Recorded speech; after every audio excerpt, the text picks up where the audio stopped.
Right. Whoops. All right, 7:00, we'll call meeting order, start with roll call. Okay, Mayor Manning, Here? Brenneman, Here. Kill, Yep. Glanzer. Here. Jones, Here. Nelson is He's here. here somewhere. Here. And Monahan is absent with notice. All right, do we have any additions or motion to approve the agenda? I make a motion to approve. Second. Okay, discussion? All in favor? Aye. Any opposed? All right, do we have a motion to approve minutes from the previous meeting? Second. Discussion. Vote, Jones, Yes. Berman, Yeah. Keel, Yes. Glanzer, and Nelson. Yes. And no bills submitted for payment. All right. We've got time for public comment. Any public input on any non-agenda items? I don't know if this is the right time to do this, but I'll just touch on it real quick. Like, I was just talking to Officer Ryan about, and maybe Teresa, you might have heard about it too, but there was maybe a little bit of confusion per se on the post-Thanksgiving violations. I mean, I don't know if there's anything we can do, but on Kelly Avenue, I believe there were 6 violations, and most of those people, they had no clue that the new ordinance of wind, okay, wasn't in effect. They had the 2-inch thing in mind. You look like you're mad at me now. No, I'm just trying to figure out what you're talking I don't know about. what The we- snow what we- alert, is that what it you're was- talking about? Snow alerts, yeah. Snow alert. Yeah, If it's yeah. predicted 2 inches or more. No, and I understand, and I totally understand, and I'm not, I explained to everyone that came to me, and said, I thought it had to be 2 inches, no, it doesn't necessarily have to be 2 inches, and also the wind factor is which we brought into effect. And, if there's, I don't know, I mean, the one thing that they kept coming back to, well, I had no idea. Why? Because they're not on the newsletter, don't get it at home anymore, had no idea, otherwise they would move their car, so, I mean, I just want, point of interest from the public, point of view that, if there's something we can do out there just to educate them a little bit more, if not, Yeah, that ordinance has been in effect for many years, and it's been No. in every single year. and I know, and especially the first one. And we per se. did issue snow alerts, so it was on all Yeah. the stations. Yeah, and I And we did put it tell on the them that. website, and Yeah. so, I mean, even those that have said they don't get cable, they can definitely go to our website, Mhm. or they can even go to the websites of the, like Kello or KSMY, because they list them on there as well. So Sure. everybody's smart. I don't know what other avenues, we throw it out on Facebook, and I I don't know what other Are they saying, oh, we didn't get 2 inches of snow, so I didn't think I needed to do Yeah, anything? I mean, I didn't think we had 2 inches of snow, I don't know, Craig, did we officially have 2 inches of snow? I would say it's right at 2 inches, maybe a Okay. little less, but Yeah, it was they should. predicted 2 to 4. Yeah, it's So yeah. if predicted, can Okay. justify a snow alert. Okay, and that's really it, I mean, it definitely, tickets needed to be warranted, okay? I mean, I'm not discrediting that in any way, shape, or form. The officer that, was, ringing up my new neighbor that just moved in a week ago, his friends got a new education on that, and then he was completely, on spot and very cool about it. And, I mean, I just wanted to put that as a point of interest that, if there's something else we can do, maybe the kiosk, I don't know. And I think the key really is to try to initiate, those folks to sign up for the, electronic newsletter, and if there's something that possibly we could do there. And I, off the top of my head, being the non-social media guy that I am, don't know what that really could be, but, so, anyway, that's all I have, I just wanted to throw that out there. We give them some paperwork when they come in to sign up for service, like, a copy of our rates and how they can sign up for automatic, we could, And we always put notes about, if you're gonna put up fence and shed, maybe that could be part of our notes too, of Okay. how you can sign up for the be awesome. newsletter or something Yeah, like that'd that. be good, that'd be good, yeah. Yeah, I'm not sure if she updated that. When people ask me, Scott, I always tell them, err on the side of getting your car off the Oh, street. absolutely.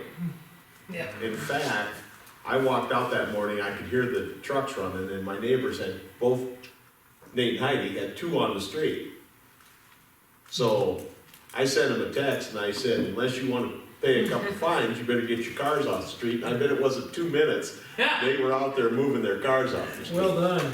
Yeah. So, There must have been about 50 cars out that we had to plow around. oh, I bet there were, Yeah. yeah, Everywhere. so. And then, you know what, I think, I don't wanna say this, but I think you run into it the first snow almost every year. Right. Oh, yeah. Winter storm warning. And then at the end of the year, you'll start getting them again, cause they're just tired of it. Right. Yeah, they kind of peter out. Yep. Yep. Well, you should just always err on, yeah, right, Winter storm warning, blizzard warning, yeah. clue. Whatever, 20. Everybody's. Alright, we're gonna move on to application hearings and hearings and resolutions. We've got the agreement and annexation petition for the Hartford Township. We've got the review and approve the agreement with Hartford Township, and then review and approve the annexation resolution 2018-7. Yeah, so this is kind of what we looked over at our last meeting. The agreement first, basically just states, once again, what the city's gonna do. We're going to run service to the township hall for them and, at no cost, and then allow them to hook up, we got 750 hookup fee for them. And then they, in turn, are going to sign the easements to allow us to place the sewer line there for us. With the last meeting, we discussed, well, where's that placement of that, sewer? And so I did talk with Greg Boggs with the township, had him come to my office. Basically, we talked about it, that, he wants it, of course, he said, well, where would you like it run to? And he says, well, we'll run to the building. I said, that's probably not gonna happen. I said, we usually go to the property line. I said, but, we are asking for a 20-foot easement, so I think it's reasonable to ask to go through that easement. And so he says, that's reasonable. I said, if we run it to your building, everybody would want the service lines run right to the property. And he says, yeah, I understand that. He says, he said, I think the board would be agreeable if you just run it through the easement that we're asking for to the east side of it. So, talked with Larry about updating the language in the agreement, which he did. Mitch, actually, we thought the easiest way is to draft an exhibit showing where exactly it'll be placed, so everybody can see it, and then Larry referenced that exhibit. So, that's the change that's been made into the agreement to, The township is actually meeting tonight, they're meeting there, so hopefully their board will pass it as well, and I move to approve resolution of annexation 2019-17. Isn't that one step ahead?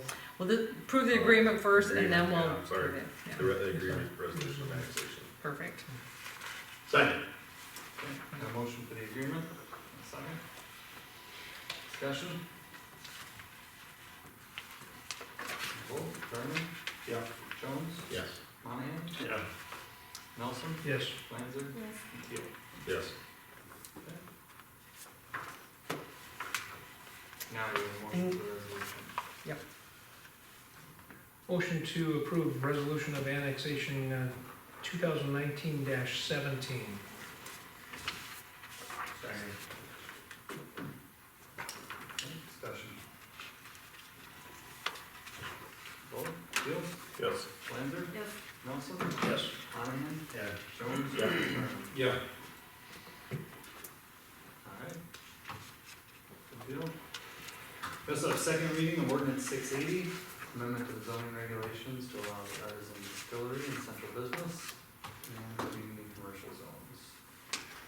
So there's been no change to the wording, but I did check with Paul Clark to see if there's anything in the building codes that wouldn't allow this, and he says, the building codes allow it. I mean, it has restrictions on distillery, just like it would have restrictions on any other business, or certain regulations they have to follow. So as long as whoever is doing the distillery follows the regulations for the building codes, there'd be no problems there, so he didn't see any issue with that. And then I did talk with Brian Shoemaker too about, with the fire department, and he basically said any structure the city wants to put up, they're obligated to protect, so he didn't have any concerns or worry about it either, so. Projected structural would not include having to get a higher elevation ladder truck, I assume? He didn't think he said Okay, he was comfortable with the equipment they had and that they'd be able to protect it. okay. I make a motion to approve, second reading of ordinance 680. Second. Okay, discussion. I just have one question, Teresa. So the building code specifically refer to a distillery, There are parts of it, yeah, parts of it Yep. that do? yeah. Okay.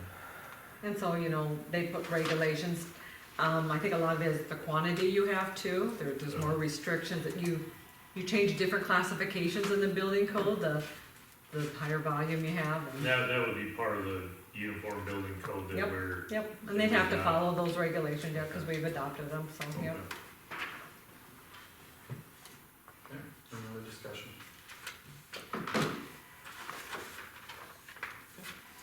Nelson? Yes, Lanzer? Yes. Keel? Yes. Brenneman? Yeah. Jones? Yes. Monahan? Yeah. Alright, next we got second reading of ordinance 682, which is an amendment to ordinance 430 on sidewalk widths. No changes here. So, there has been a few changes just because of off of our last discussion, we kind of, that first paragraph, kind of tried to reword it to get more proper placement of what does it mean where the sidewalk should be placed. Larry kind of drafted me up some suggested wording, so basically it says, that the sidewalk will be placed 12 inches outside the property line, so we know it's gonna be outside the property line, not in. Before, if you remember, it just said 12 inches from the property line, it didn't really say in or out or whatnot, so kind of clarifies that, plus then it also allows that if, different placement needs to be, that either the city engineer or the public works superintendent can make that judgment call.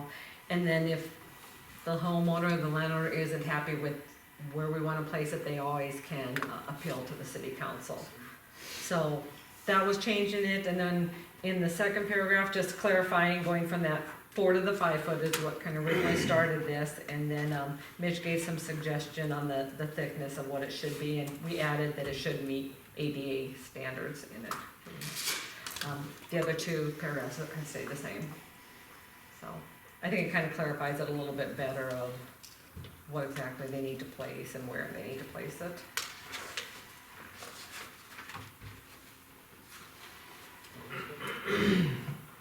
I make a motion to approve ordinance, second reading of ordinance 682. second. Has it always been 4 inches, Teresa? 4 inches? The thickness, that's what Mitch changed, because our new standards We are al- right. We always design it to 4 inches, but your previous ordinance last time I remember was like 3.5. 3.5. Well, and that's what I was wondering, because I would think if somebody was gonna do it themselves, they'd use a 2 by, Yeah, and that's 3.5. that's probably where the 3.5. But- The professional concrete person would have a form, I assume the forms are probably 4 inches, Yeah. so.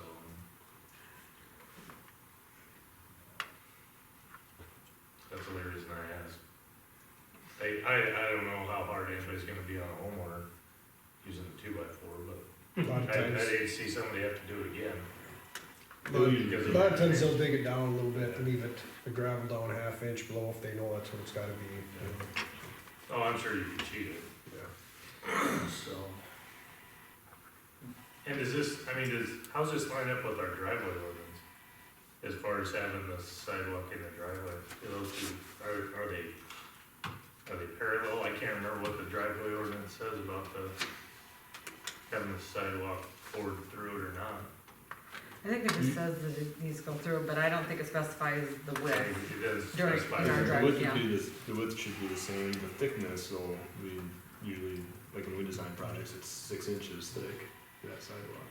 So I don't know if your In the driveway. ordinance calls that out, but I know our standards. Our driveway for ordinance design doesn't call it standards. out. In that sidewalk or in the apron? Or do you consider that sidewalk part of the apron?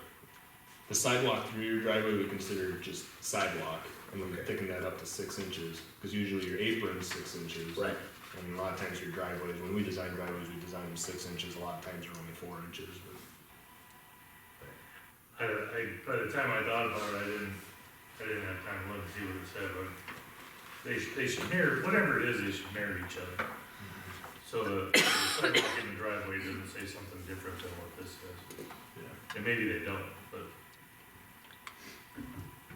I don't know how your ordinance on approaches, sidewalk through approaches would read, but I know the design standards that we put together for you call out 6 inches thick.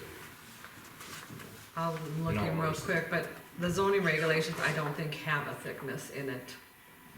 But I'll look in real We're gonna be discussing the driveway layouts later, so we can make sure we get all that in there at that part of it.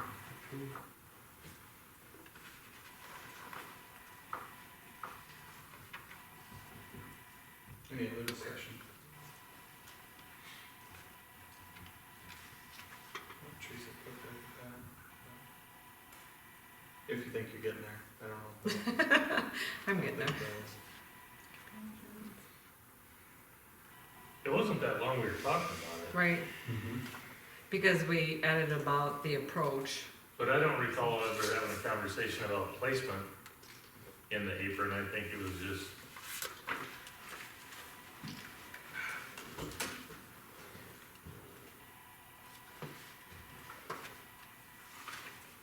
I suppose it's a moot point because if you have it in your apron, you're gonna line the sidewalk up with it. If you don't have it in your apron, you're not gonna worry about it. And if you do it all at one time, it's all gonna be concurrent, so it's In probably our- not an issue, but. Yeah, in our driveway ordinance, we don't specify how thick it needs to be. We don't reference it at all. Does it have to be ADA compliant in the driveway? It has to be ADA compliant. And that's just the In the yeah. driveway it does. Yeah. And I don't know, someone's doing their driveway and they wanna put in 4 inches of sidewalk through the driveway and it's their driveway and if it, that might be why we haven't specified in the ordinance, a minimum thickness either. So basically any sidewalk, whether it's in a driveway or not in a driveway, has to be at least 4 inches by this ordinance that you're adopting tonight. And then, to me, anybody that wants to upsize it or make it thicker always has that option. Whether you wanna require that is probably the question. But not to get out in the weeds, but you're saying the standard for aprons is 6 inches? Yeah, normally. When I consider, the apron for the driveway approach that meets the curb is usually 6 inches thick. So when we do our sidewalk inspections, okay, and we have something in the older part of town does not meet ADA specs, but we have that section that has to be replaced, right? I can only assume that's grandfather claused, and they do not have to go that ADA width. Is that safe to say? If you, We don't require them to do anything. We're just notifying them that they got a defect. So When we had inspections, if they had a trip, we do that. We do inspect them and then we send them a letter saying that they've got an issue with their sidewalk, whatever it may be, to notify them. But then it's not mandatory that they do anything with it. It's up to them where they want it. That takes the insurance burden off of the city and puts it onto them because they've been notified by the city that has a problem. And if they decide not to fix it, it's on them, basically. my bad, I thought it was kind of a mandatory thing. and No, you're we don't probably, mean- you're probably inspecting it not necessarily for ADA compliance. Right. Yeah, it's probably For trip trips. hazards and Yeah, those types of right. things. Yeah. Yeah, exactly, okay. So, and then that, in essence, Yeah. kind of answered my own question. Thank you, sorry. Nope, any other discussion? Now we're gonna vote. Monahan? Yeah. Jones? Yes. Brenneman? Yeah. Keel? Yes. Langley? Yes. Alright. So we're gonna move to reports. First one up, we got Deputy Ryan with the Sheriff's Department. Good evening. So this report came out before our snow event, so it doesn't have any of the snow tickets. We had 11 tickets issued, and at least one came to Karen really satisfied that we didn't get warnings. in agreement with Mr. Brennan that the National Weather Service gives us a warning, sometimes a week in advance, and they will bore us to death with that warning. And then the city sends out a warning that they don't have to do. They don't have to send that warning out, but we do it anyway. And then I wait until Craig and his crew plow around a vehicle before I issue a ticket. What more can folks want? I don't know, but that's something that Karen has to deal with every time we write citations. So I'll go over these pretty quickly. It actually went to 2 pages. I cut some out. It's been a busy month. So as I talked about, 11 snow tickets, 98 traffic stops, 24 civil paper services, 3 security checks, 6 warrant services, 2 traffic accidents, 6 disorderly subjects, 6 family disputes, 3 frauds, 6 liquor law inspections with, I believe, only 1 failure, 3 suicidal subjects, 5 juvenile delinquencies, 1 larceny, 3 narcotics calls, 2 of them at the high school, 1 reckless driver, 1 runaway, 2 sex offenses, 4 vandalisms, 1 medical call, 2 DUIs, 5 animal problems, 1 stolen vehicle, 2 stolen vehicle recoveries, and that brings me to my next point, which was buyer beware. So this story starts here in Hartford. A citizen goes up to North Dakota to buy a vehicle from Facebook Marketplace, which historically has been relatively safe, unlike things like Craigslist. Sees a truck, wants to buy it, they exchange money, brings the truck back. The truck had a North Dakota title, he titles it in South Dakota, and he's happy with his 2016 F-350, a pretty spendy truck. $30,000 truck is what he paid for it. I get a call from Calgary, Alberta, Canada, and they said, we believe that you have a stolen truck registered in Hartford. I said, wow. First of all, how in the world did you find us? How did you find that out? And I still don't know that. What we came to find out was they have a stolen car task force in Calgary, and they are honing in on a particular group of individuals. What they're doing is they're cloning VINs up there. So what that means is they find out the VIN of a particular vehicle, and they will make a decal. In this particular case, they'll make a placard that goes under the windshield, or a sticker. And it actually is hard to detect. So when it goes through customs, and this guy, who I also believe is a victim in North Dakota, he goes up to Canada, purchases it, imports it properly, runs Carfax. It's a 2016 F-350. So he thinks there's nothing wrong. He gets a title from it in North Dakota, sells it to the folks in Hartford who are applying for a South Dakota title, and that's when I get the phone call, the truck is stolen. So that's why I say buyer beware. So I probably won't, unless I have known the person for my entire life, won't buy anything used from somebody. If it's got to come from a big store, because I can tell you, if these folks had bought it from Billion or somebody, for example, they probably just would have said, that's our mistake. Let us give you another truck. So I had to take the truck. So these folks have a $30,000 lien and no truck. Really no fault of their own. So there's also, the rest of the story is there's some family in Calgary rolling around in actually in a 2016 F-350, no idea that their truck's been cloned here in the States, or it was cloned in Canada. I talked to Alberta about that, and they said you have no idea how crazy it is. He sold 2 vehicles in Washington State, and Canada still believes that he owns those trucks. So they have some issues to work on up there. The second issue I wanted to talk about was, probably saw it on the news, kind of something straight out of To Catch a Predator. The SRO received information, and I'm not sure where it came from, that a 13-year-old had been contacted by a 24-year-old from Minnesota. They had chatted for about a week online, and they made a date, if you will. He was going to come to Hartford and meet her and be friends and talk with her further to the investigation, he wanted a whole lot more. And there's quite a bit of evidence in his vehicle. We intercepted him in Turtle Park, took him into custody, and I don't even know if he's out of jail yet. He couldn't post a $25,000 bond. So I guess that's know what your kids are doing online. I don't know how many of you have kids of that age, but when I raised my son, I wasn't there to be his friend. I was there to get him to the next step, honestly. So it's pretty sobering actually, because I used to watch Catch a Predator all the time. It's a pretty interesting show, but to be on the handcuff side of that and actually take somebody in custody is a pretty big deal. But anyway, a success story. Well, good job, John. Thank you. And it was the whole team that did that, so that was great. Calls for service, we're looking at 262, a decrease of 13. Well, maybe not due to the snow. We're about even.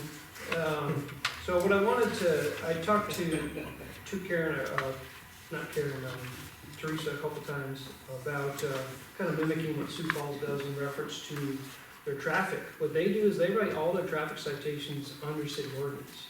And it makes complete sense, because then they get a chunk of money back instead of us just giving it to the state.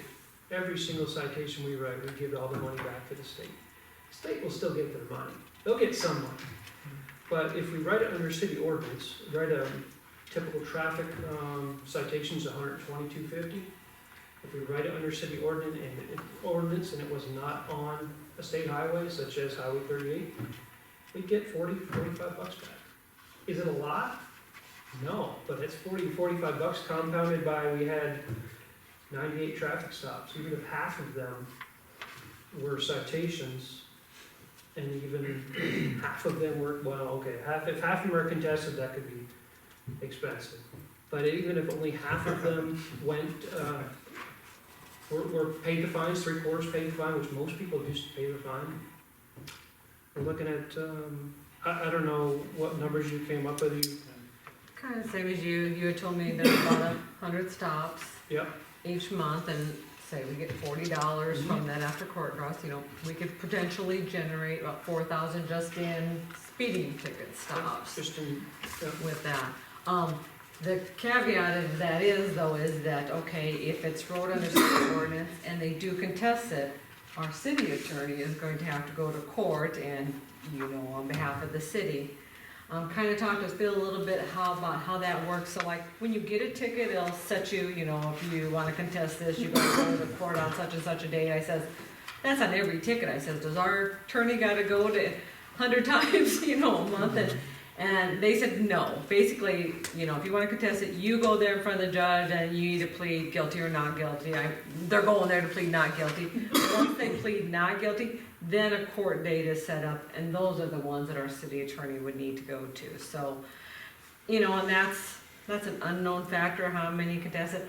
I mean, I think we've all had speeding tickets. If you're speeding and they got your clock, most people pay them. You will have a few that they'll contest it, so I mean, it will be some expense, but like I said, I put in your report, if 10%, 50% contested, we still are money ahead on it, thinking if it takes a couple hours of Larry's time, so, but. and also looking at just traffic, so if it was a DUI arrest, we'd write that under state ordinance, because that could take some time, could go to trial, a significant trial, so. Yeah, we're looking like traffic, like speeding, stop sign violations, non-proper parking, probably, I don't know. Whatever we gotta find for that, yeah. Yeah, driving with a suspended license, driving with a revoked license, kind of your run-of-the-mill traffic that we get. So I wanted to bring that to you guys and see how the council thought about that. The next step would be I would bring it to the sheriff's office, because it seems like everything that Sioux Falls does, we do anyway. This is one thing that we aren't doing, which kind of surprised me. And make sure that the sheriff's office is on board. There's no skin off their back, honestly, because we don't get the money anyway. All goes to the state. How are the fines paid if it's through a city ordinance? Is it through the city? Yeah, cause they'd be writing it off of one of our tickets, Yeah. right? Or you'd No. be issuing the ticket. Yeah, it would not No, come they from our would ticket. go to the book. city, it would, yeah, Oh, because the there's court state, costs that and then kinda it come out comes of it, off, and then we yeah. get our share of Yeah. it. Yeah, so that the state would get their cut, of course, they would take theirs right off the top. There are, court costs, those come off, and then we get, I think it's 65% of what's left. And just doing the math, I talked to the city attorney for Sioux Falls, and he said between $40 and $50 per fine paid. Right, so the For point is, 120 it's not on putting the burden on our city staff in collections and. The only burden really would be that Larry Nelson would have to put up with me a little bit more, potentially. I'm at He's okay with my best when I go to court, I go, officer, what happened? That's what you do. Mayor, I have a couple questions and then we'll get to a good spot. Deputy, are all 98 a ticket? When you give us this report, are they all tickets or No. some of them are warnings, some of them, that's when you've pulled out the book? Is that basically the 98? The 98 is warnings and citations. Okay. So not every one of these is gonna be a ticketable offense, okay, Well, they're all gonna be ticketable offenses, whether or not they were cited is gonna be the. okay. Yeah. Okay, Good clarification. yeah, Good Because I won't clarification. stop them, oh, right, right, but Not every one of them. sometimes there's a discretion on your part to give them a warning or to absolutely, give them a ticket. absolutely. Because I was gonna say, if we have 100 tickets going out every month with 3,000 people living in town, we got a pile of bad drivers, or, right? Oh, we just, remember also there's a lot of transfer traffic. Right, and that's the other, right. Sure. And that's, we don't see that on the report, that, half of these are people just rolling through town. Right. Right, okay. Because I think that the habit of, if you will, of people who probably become accustomed to going through stop signs or speeding, I think that's gone. Yeah. Honestly. Cost, anything like that, setting this up, I know we've got the time involved of putting an ordinance together and some of those things. I was looking, we were We covered talking, I think, Anything else? I think our ordinances are pretty, we've got, our speed limit set, and we've got, our traffic laws. I think most of our ordinance set up. The only thing I think we need to go over is, I'd like to talk with Larry a little bit about, we don't reference what the fine is in our ordinance. Maybe we need to add some verbiage of, to follow whatever the state, fee system is or whatnot, so it's clear on, Yeah.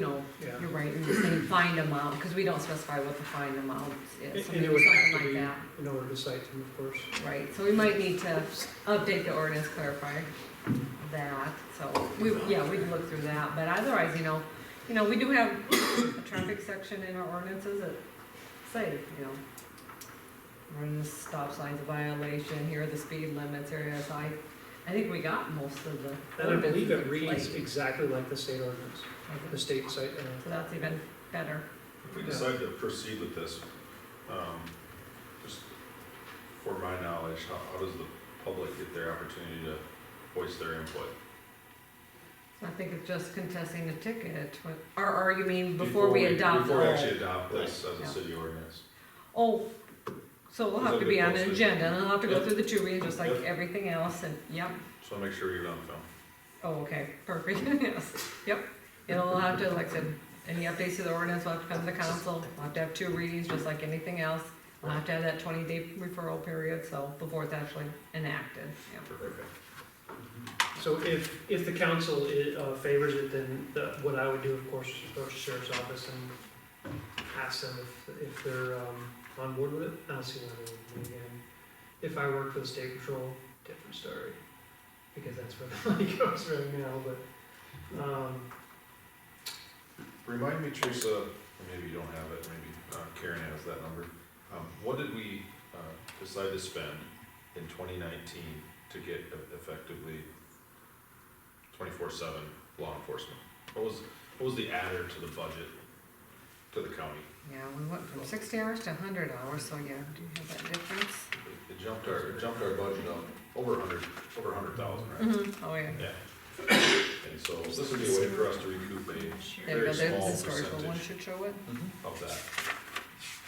Yeah, Karen has that information. for you. Police administration.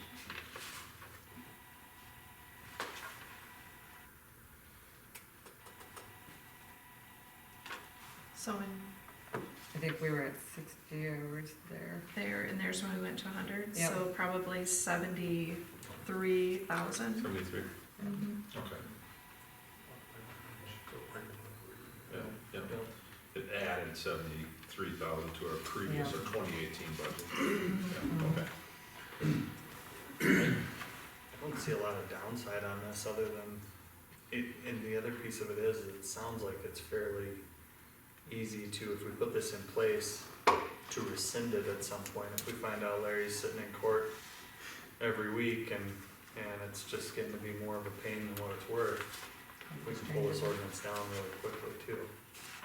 Well, you wouldn't even have to pull the ordinance down, you could just say, okay, go back to issuing state citations, Sure. which is, most of that legwork will probably be on my behalf, or on my half, because I have to, get everything loaded up into our computer system as far as the ordinances and some growing pains with ESO too. Getting them to understand that we would like them to write under city ordinance. You know, because we post the packets for public review, I would refrain from using the word profit in regards to this. Because it's not profit, you No. know, it's not profitable, and that's not the intention. No. Yeah. No, it's really not, and these are citations that are being issued already anyway, and we are paying, $140,000 a year to have law enforcement in town. It's a way to recoup some expense, Yeah. it's really a good way of putting it. Yeah. Okay. I would like to see something put together. I as well. Okay, we'll work on that then. All right, any other questions? Looks great, no, thank you for the report. All right, thank you. Yes, thank you very much. Thank you.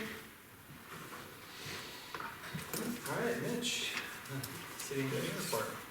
I wanted to touch on a couple things here. We have one action item. We've got 3 projects that are pretty much ready to get close ready for final payment. I want to talk about Vandermark and Nicholson quick, because at our next meeting, we'll probably have that final pay application for you guys to review. So we kind of talked last time that you guys wanted to have some input on as to, if there's any items that you guys are aware of that need to be, repaired or anything to that level. We've reviewed the project with Craig and with the contractor, and, we've had our past punch list items we've done. At this point, we feel that punch list items are complete. I know on Vanmark, we have 1 yard to seed back there, Travis, so. Somebody shot it, Yeah, it's got something green on it. oh, they did, okay, Yeah. I wasn't aware of that. So then, that was the last thing that we were kind of waiting on there. But like I said, next week, or next council meeting, we'll have those final pay apps coming to you folks for review. On the Mickelson project, it's the same state there too. They completed all their punch list items. One thing I wanted to discuss with you is we have liquidated damages on that project. If you remember from the first phase, we had about 6 days on there that they were late on that lift station and utility. And I think back then there was some conversation about maybe forgiving those, but we wanted to see how the rest of the job went. So I'm just here to ask, when we develop this final pay application, if you guys have any input into that, I guess.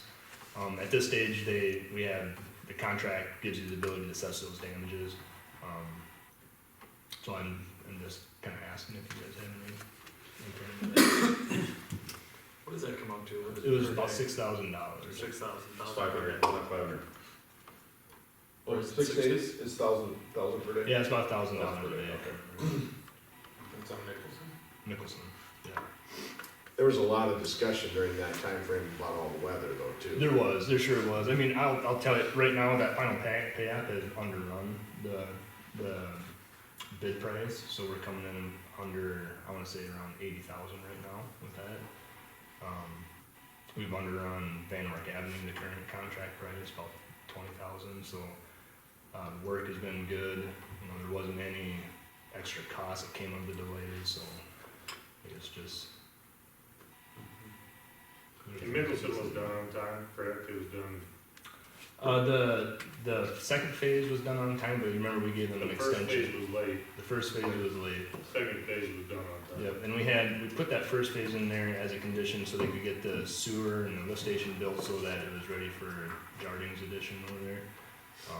And, you know, that really didn't have any impact on their project over there, so, it's up to you guys if you wanna do something there, but. What do you mean by underrun? The total contract price, so this is a unit price contracts that we do with these contractors. So we're measuring how many foot of curb and gutter go in, how much tons of asphalt go in, and paying for how much ever goes in.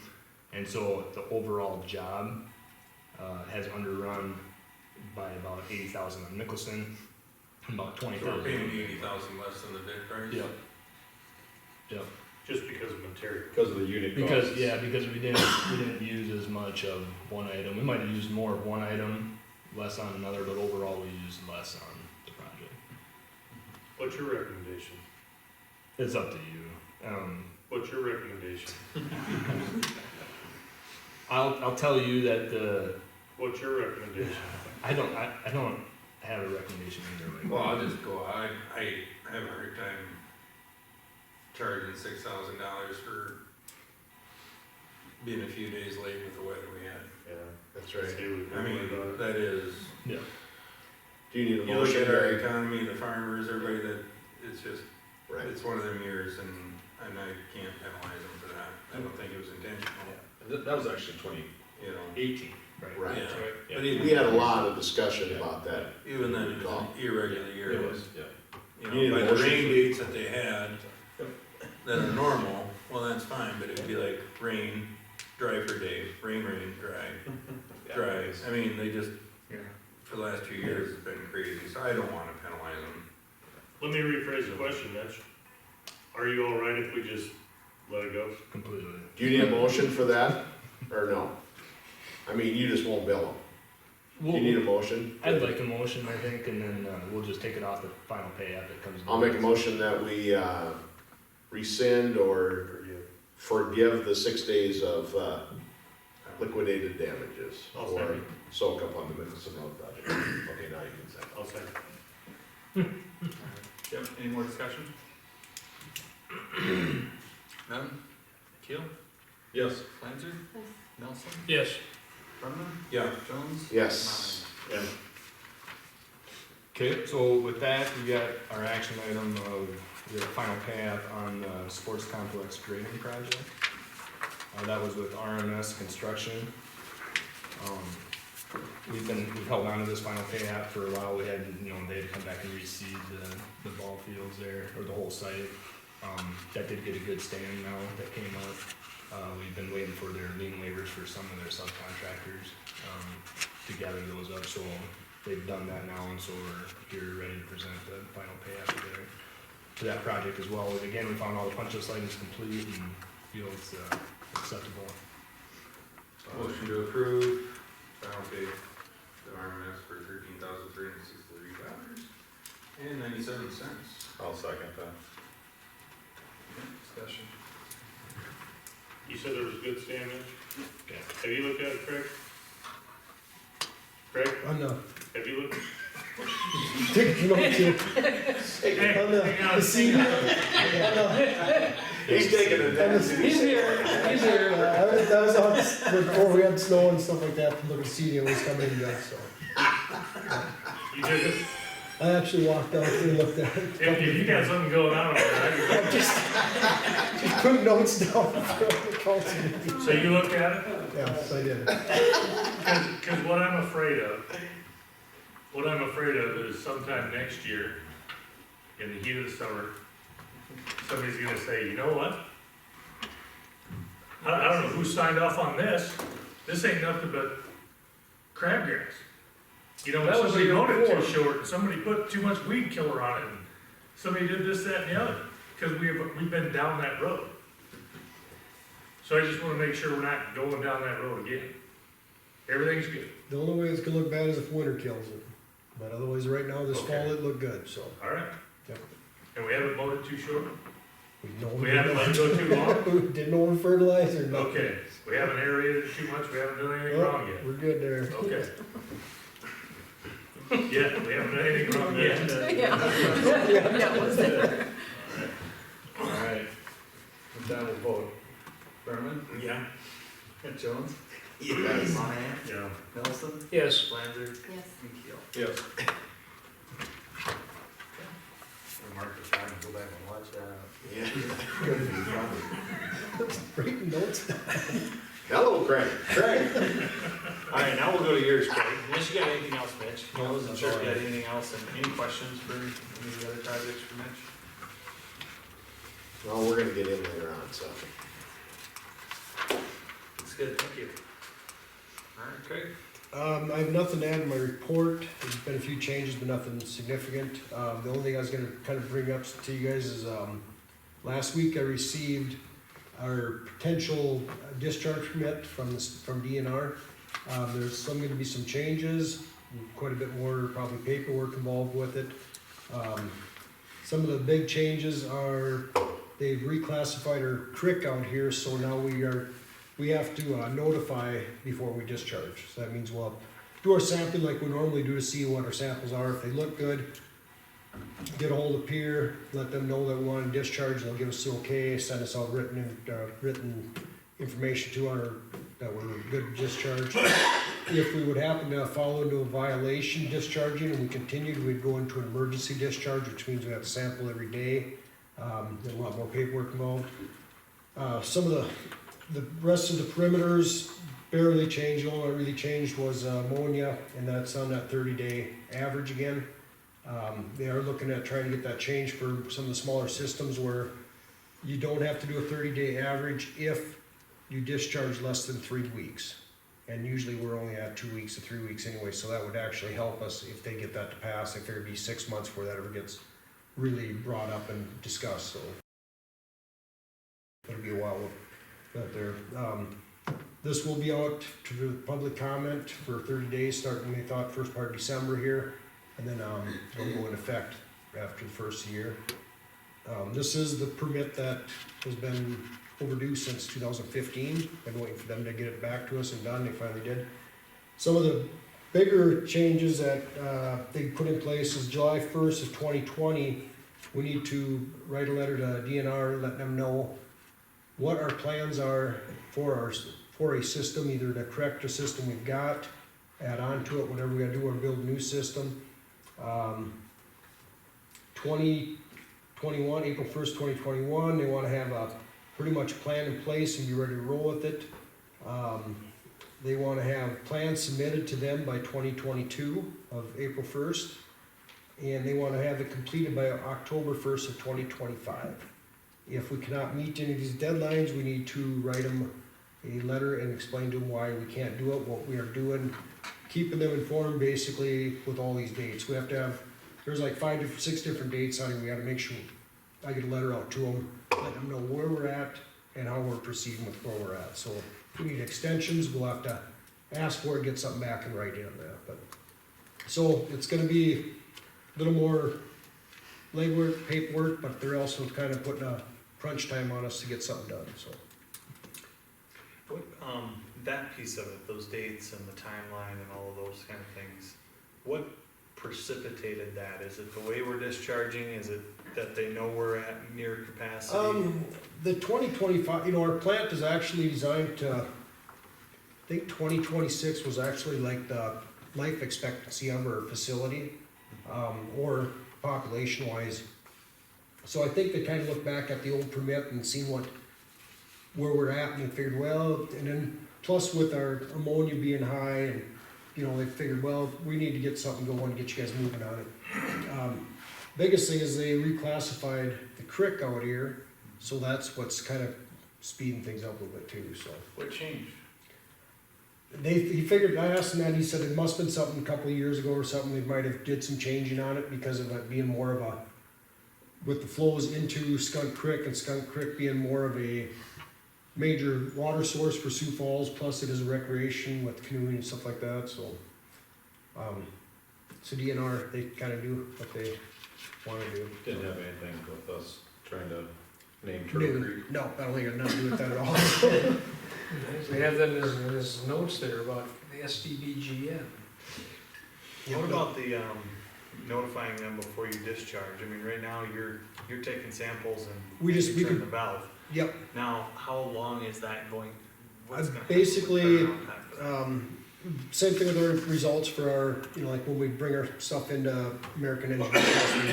Usually takes about a week to get our stuff back from them, because BOD's is a 5-day, holding time, or a 5-day test on that. A lot of the other ones are only like 24 hours to 48 hours. So we always gotta wait, we're always about a week out by the time we take a sample and get it to them. And, once I get that number, I can either fax it to them, I can have the lab fax it to them, and then call them, and then they'll give me permission, they said usually within an hour. So, it's just a matter of them getting the paperwork more than anything, and giving us permission.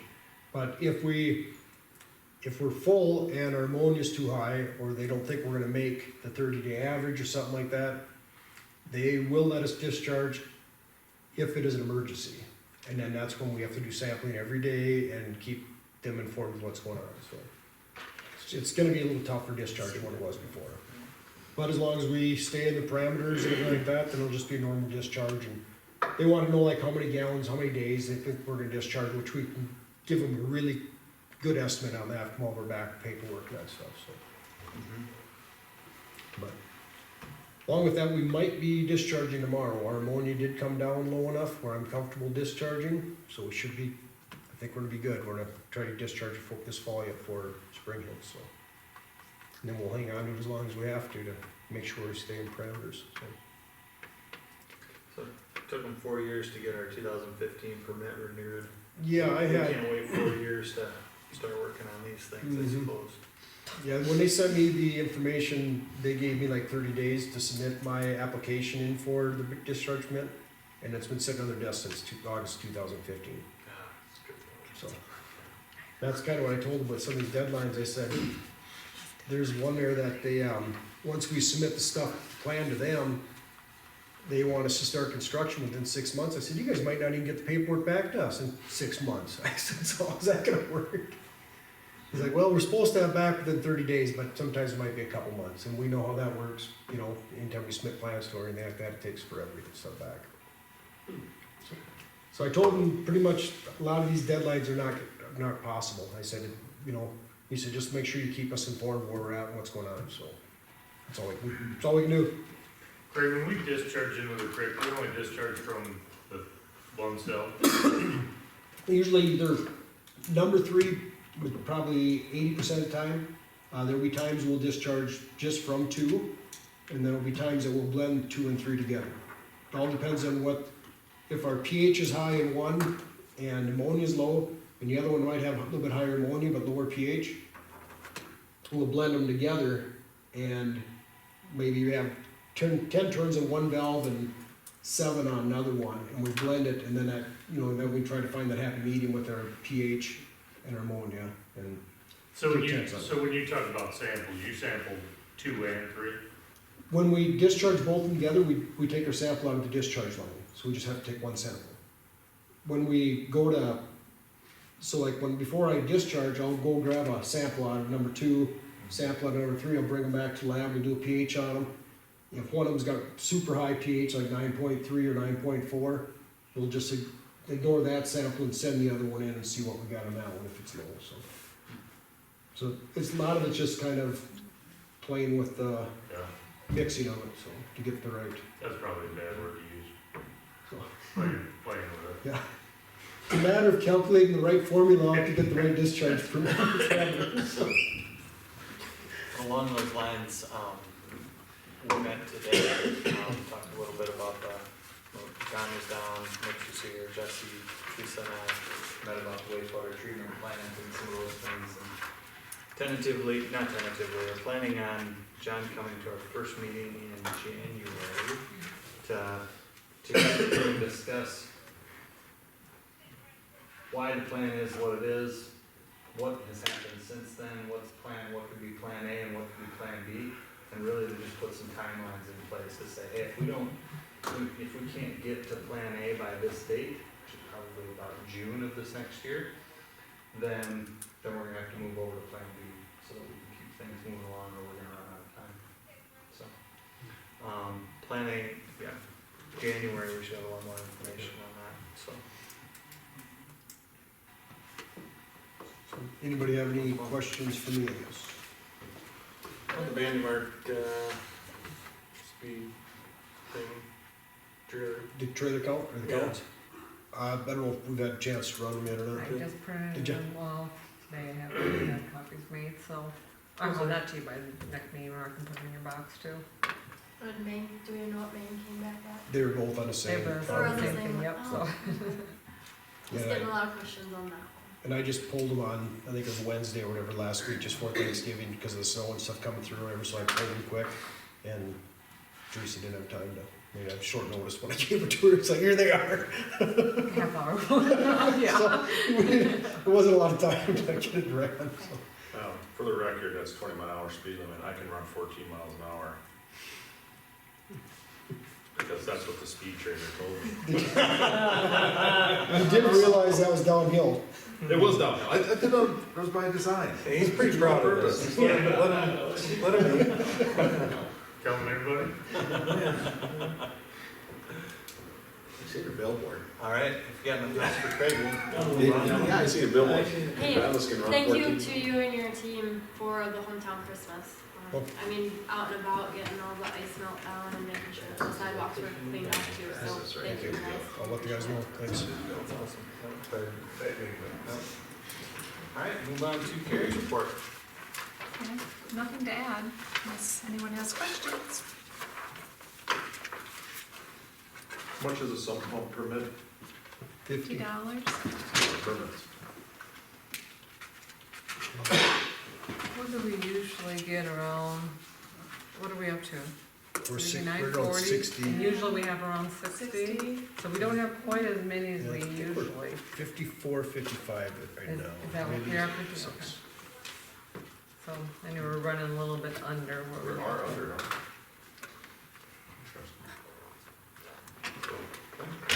Just out of curiosity, if I had one last year, do you follow up if I need one this year?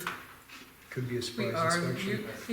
yeah, you may get a surprise inspection. Asking for a friend. Just let you know. Just saying. I did some surprise inspections last year, Yeah, Yeah. and and survey says, Yeah.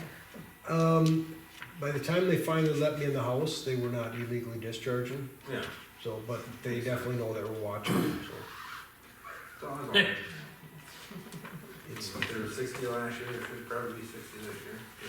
You think. although I did last year, there was about 3 of them that I went to that I thought, why are you getting a discharge from that? 'Cause never had water situation. They were just a little nervous after everybody else flooding that stuff. So there was some that I would risk the money getting one. You know. Maybe it's The calendar of events there, I think, this February 6th, not February, Friday the 6th, that HADF meeting has been canceled, I believe. Is that correct? Oh, okay.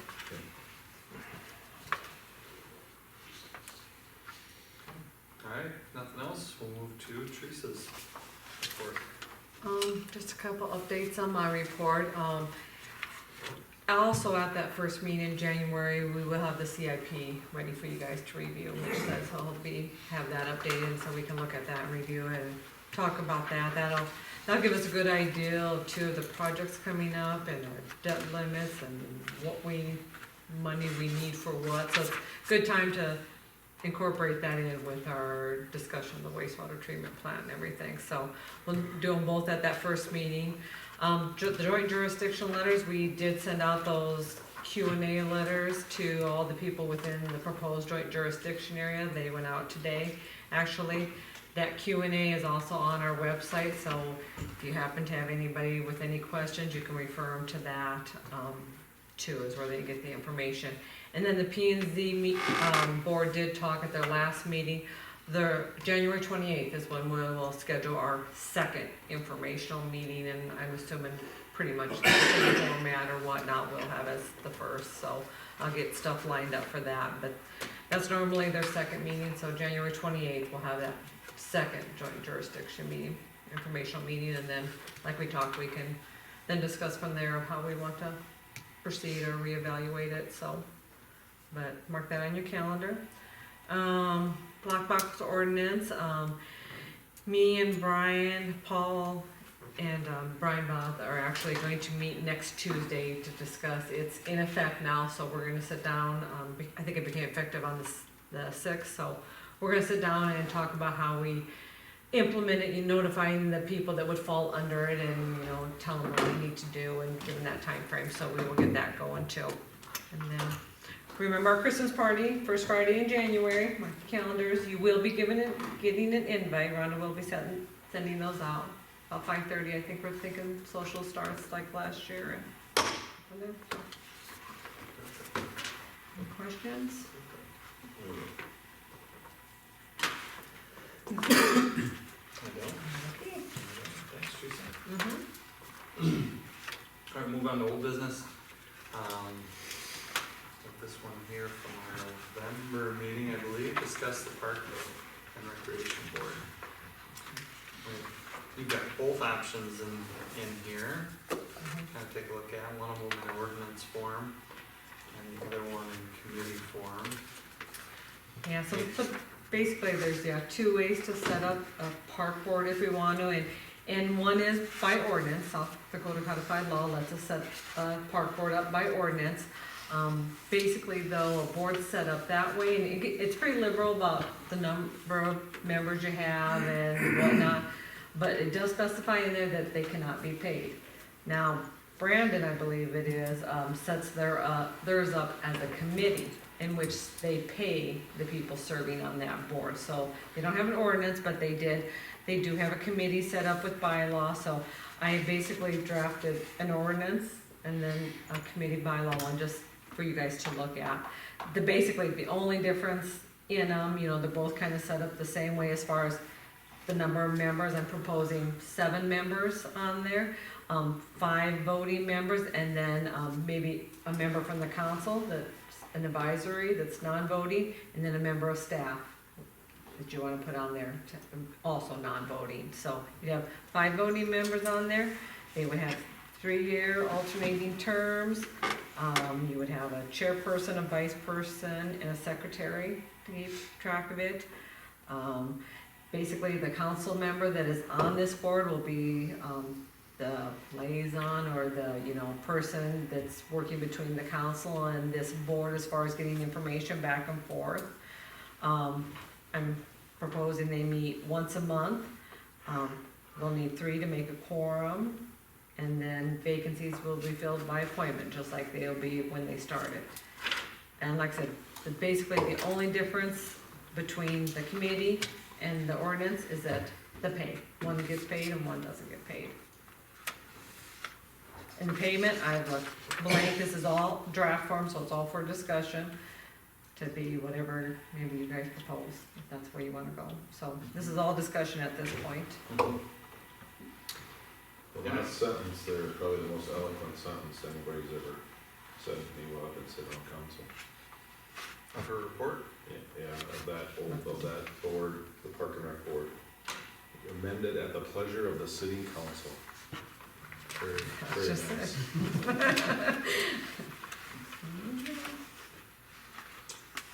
What do you guys think about board versus committee? I've heard both sides, and I don't have strong feelings on either, to be honest. You could say, yep, we should set it up as a committee so that those people are paid for their time. They feel like there's a little more obligation to be there, some of those kind of things. And then I've heard comments along the lines of, hey, you know what, they're not doing it for the money. If you wanna be, part of that board, you're going to be there if you're passionate about it. Don't lessen it by making it a committee. To me, I think it's a naming thing. I don't know if it matters. It's just a way to deal with the code. So. I have a question, as I was reading this today. And I'm not trying to be smart, but I'm curious, where are we going with this? Because as I was reading this, I looked back, and we had the Park and Rec director. And that was part-time, and were we gonna go full-time? And then Nate departed. And then we had discussion, and then Teresa brought up, hey, we need help in the office. So maybe we could get some office help and do some park and rec stuff. And we haven't really talked about that. And now we're talking about a board, and whether that's a committee or what that is. And we currently have the Hartford area nonprofit, or whatever they're calling themselves now. So we still have that, but I just got the sense today that we never finish this conversation, and then we have another one. And then before we finish those two conversations, we have another one. And I'm losing track. I really don't know what the focus was at the beginning. And now it's even murkier. Because I don't know whether this is supposed to, I don't know if this is a standalone, or if this is supposed to, as I sit here tonight, this is just another layer. And I want to know what the direction is. I want to know what this council, I want to know what the end result is. Are we going to have this and a park and rec director? Or is this to substitute that? Or I want to know where this council's going. No, I think those are good questions. That's some of the, and we talked about that a little bit back in November, that I think that there's a feeling out there that this helps provide that missing piece. Right now, as far as recommendations to us as to what should happen with our park and our recreations, Craig does a nice job of recommending what should happen with our parks for maintaining them and even expanding them and doing some of those kind of things. But from the public's point of view of how we utilize them, we get varying reports, and having a park and rec board put together to say, hey, you know what, we got our finger on the community, this is what they want, this is how they want to do it, to give us recommendations, I think is that piece we don't really have right now. And I don't know that this council or future councils are going to be completely in tune with what needs to happen as far as parks and recreation, some of those kind of things happen in town. To answer the park and rec director, I think we get a lot more direction and figure out what that can look like after a board like this is put together to say, what is the need out there? Is there a need for it? And if there is, that person probably report to, Teresa and a little bit to this group, kind of like Jesse does with HADF and Jimmy. Can I take one swing at this deal? Yep. I think, Mark, there's two separate things when we talk about personnel. If Teresa needs additional work, or helpers, we should let her, oh wait, I said it right the first time. If Teresa needs additional work, we should just let her have it. Wait, that's wrong. If you need additional help, you should budget and get additional help. I think trying to marry the two together, as we did with that job description, is not going to work. Personal opinion, not going to work. If Teresa needs help, we should let her get help. If we need a park and rec director, we should hire a park and rec director. I think this deal is an offshoot of that, to say, I agree with Jeremy. This group, hopefully, will have their eyes and ears out there in the committee, or in the community, with different sports, different groups of people, and be able to give us a recommendation and say, hey, we don't need a park and rec director. We need somebody that can take applications sitting in the City Hall. Then we go to Teresa and say, hey, can we figure out how to get 10 hours from somebody in City Hall to help us with this? Or they say, man, we need somebody that's got their hands wrapped around this deal, working 30, 40 hours a week. Then we figure out how that's gonna look. That's my spin on it.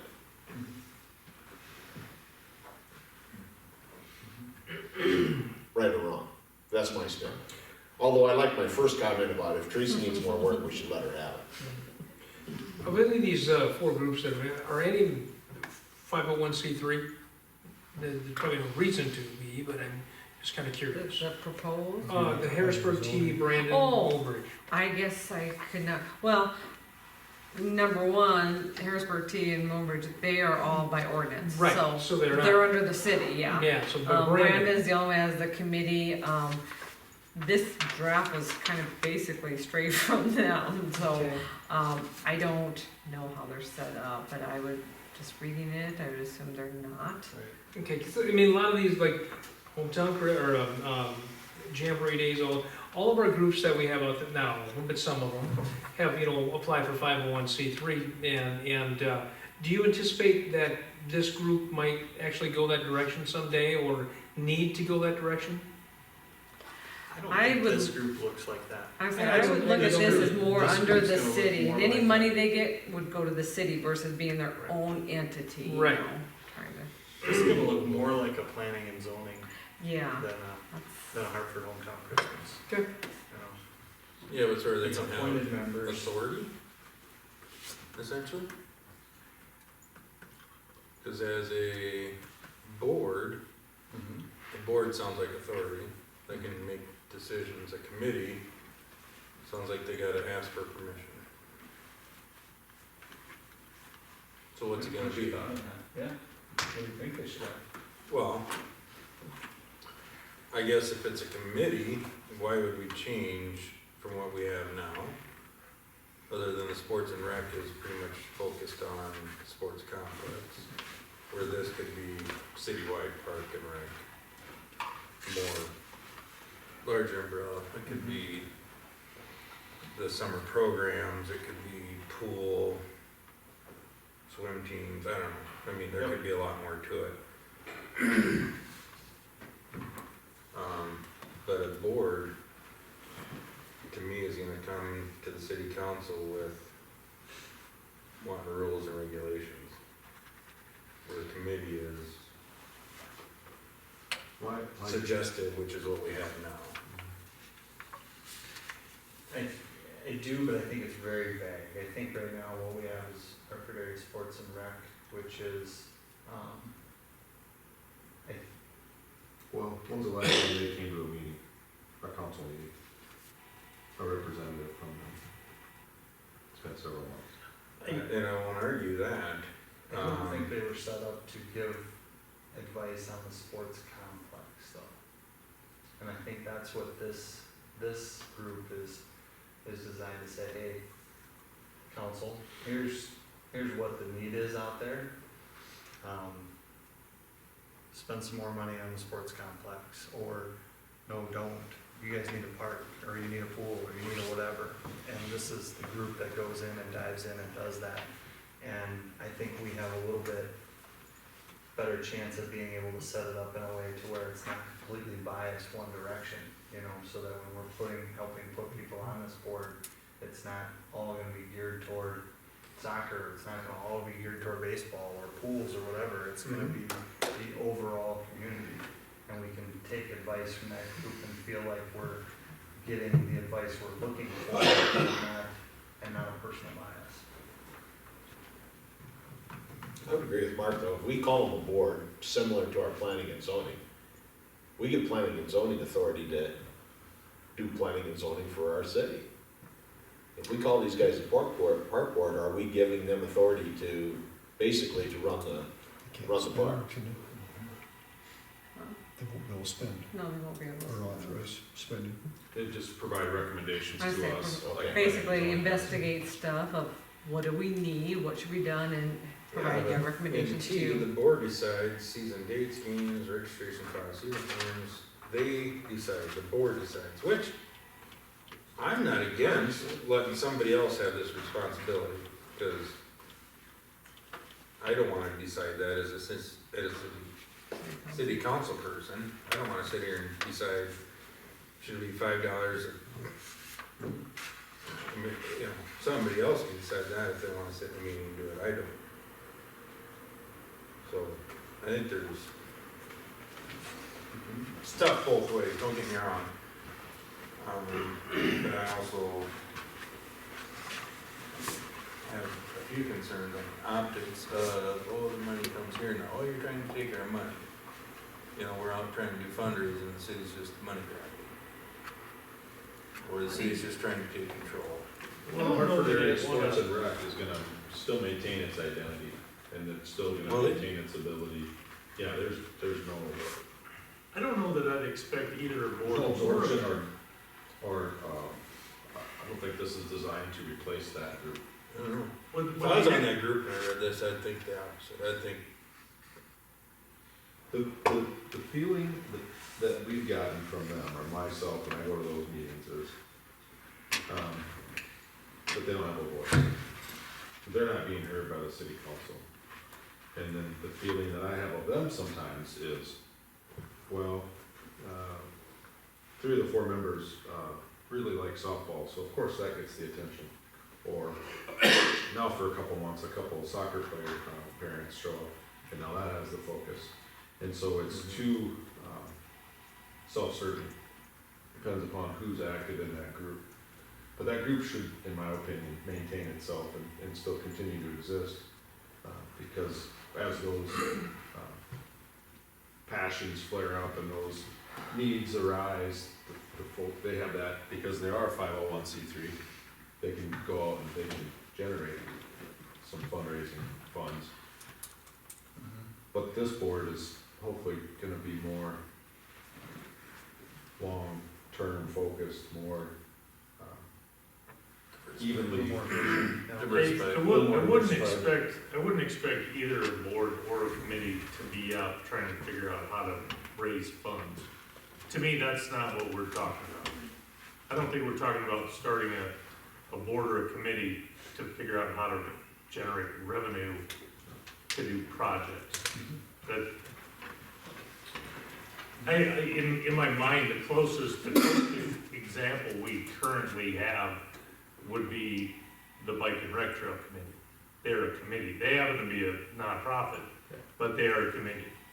They make recommendations. They meet once a month, I assume, if that anymore, and they make recommendations. This is what we have. This is where we think it makes sense to go. This is what needs to happen to make it go there. You know, if you guys wanna do something different, fine. You know, if you wanna go down there, you wanna go up here. You know, and if you do go up here, this is the way you should get there. We think you should get there this way instead of that way. I mean, like a think tank, ultimately.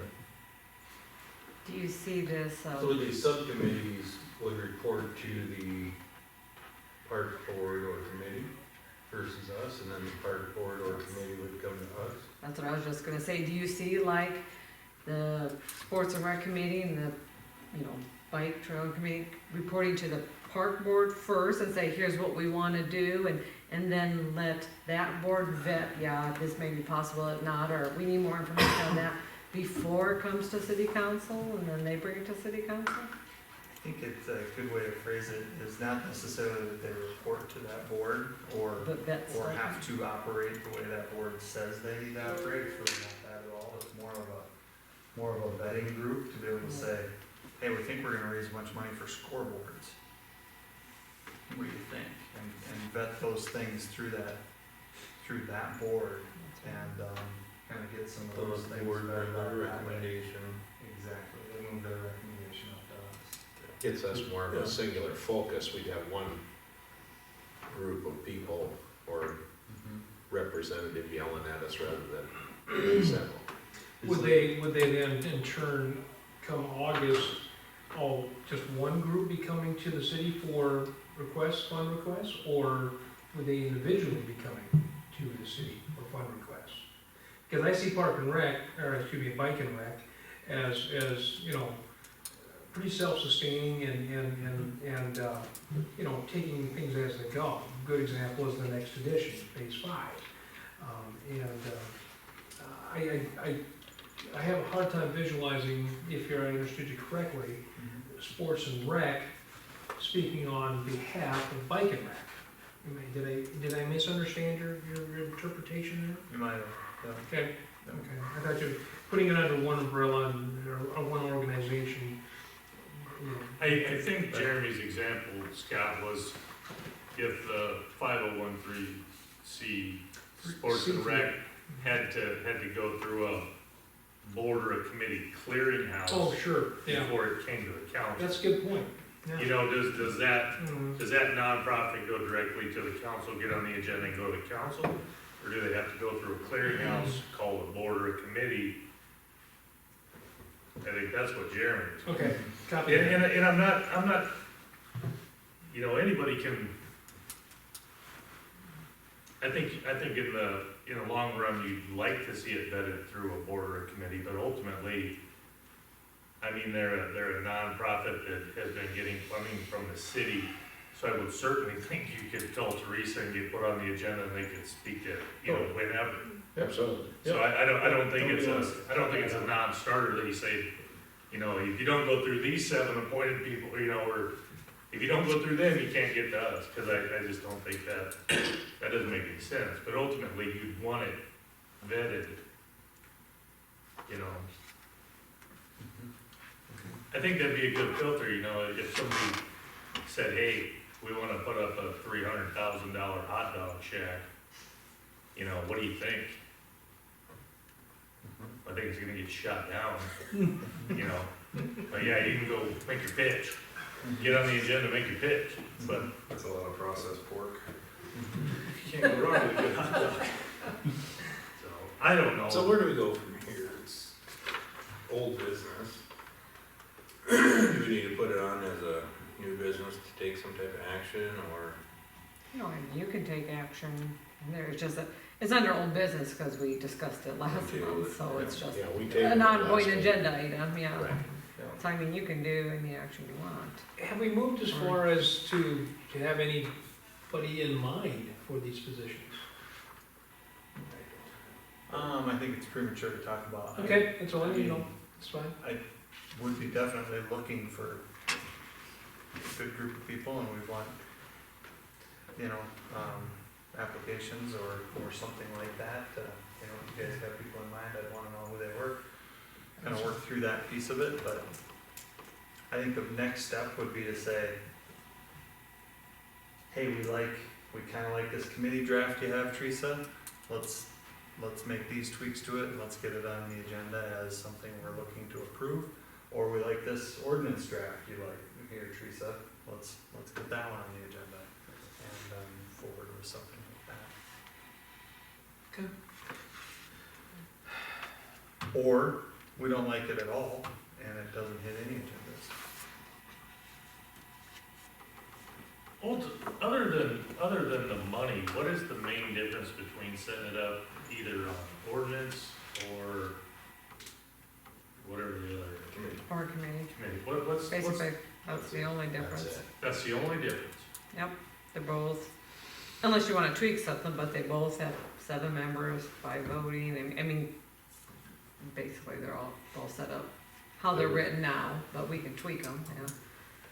But is it, so it's obvious a board is set up by ordinance, but a committee's not set up by ordinance? No, Okay, how do you set up a committee then versus the ordinance board? Or the board under an ordinance? You just wave a magic wand and say, we're gonna start a committee? basically, and you gotta set bylaws for them, and Like what you did with your park and rec board.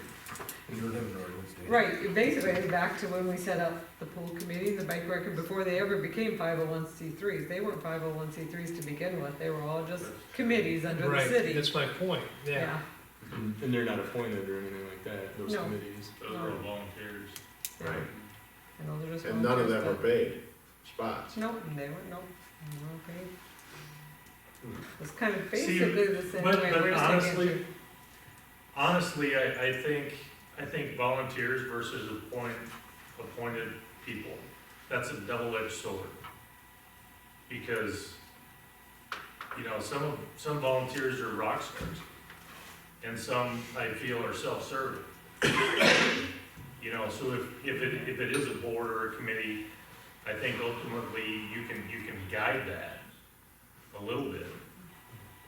The thing with the committee is, and I've seen this for quite a few years, there's been a sports committee or softball committee for years, and they have members only last as long as their kids do in school or sports, True. and then they're done. There's been some that I don't even know if they live in town or even around town anymore. Where board, I think you'd actually get them committed, and I think you'd get better results out of them, longer results. Yeah, I really think on this, the thing that changes it is the bylaws that are set up compared to this, I never looked at what original bylaws were done for like the pool committee or any of those kind of things. But that these positions are appointed and they have term limits, or, yeah, they have term limits, basically. And, which I think changes it a little bit, because it's not ebbing and flowing with the interest in that particular sport or that particular thing at that moment. It's really, we're putting together kind of a well-versed group.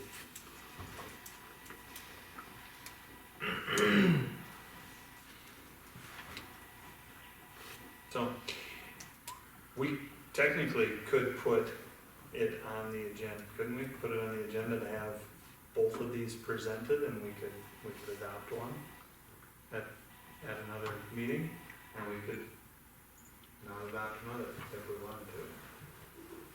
I'm not hung up on whether we did or not, I'm just looking for opinions on that. Is your question answered, Mark? Why have another layer? No, I mean, if the sense is that this isn't trying to take the place of other things we've talked about, that's fine.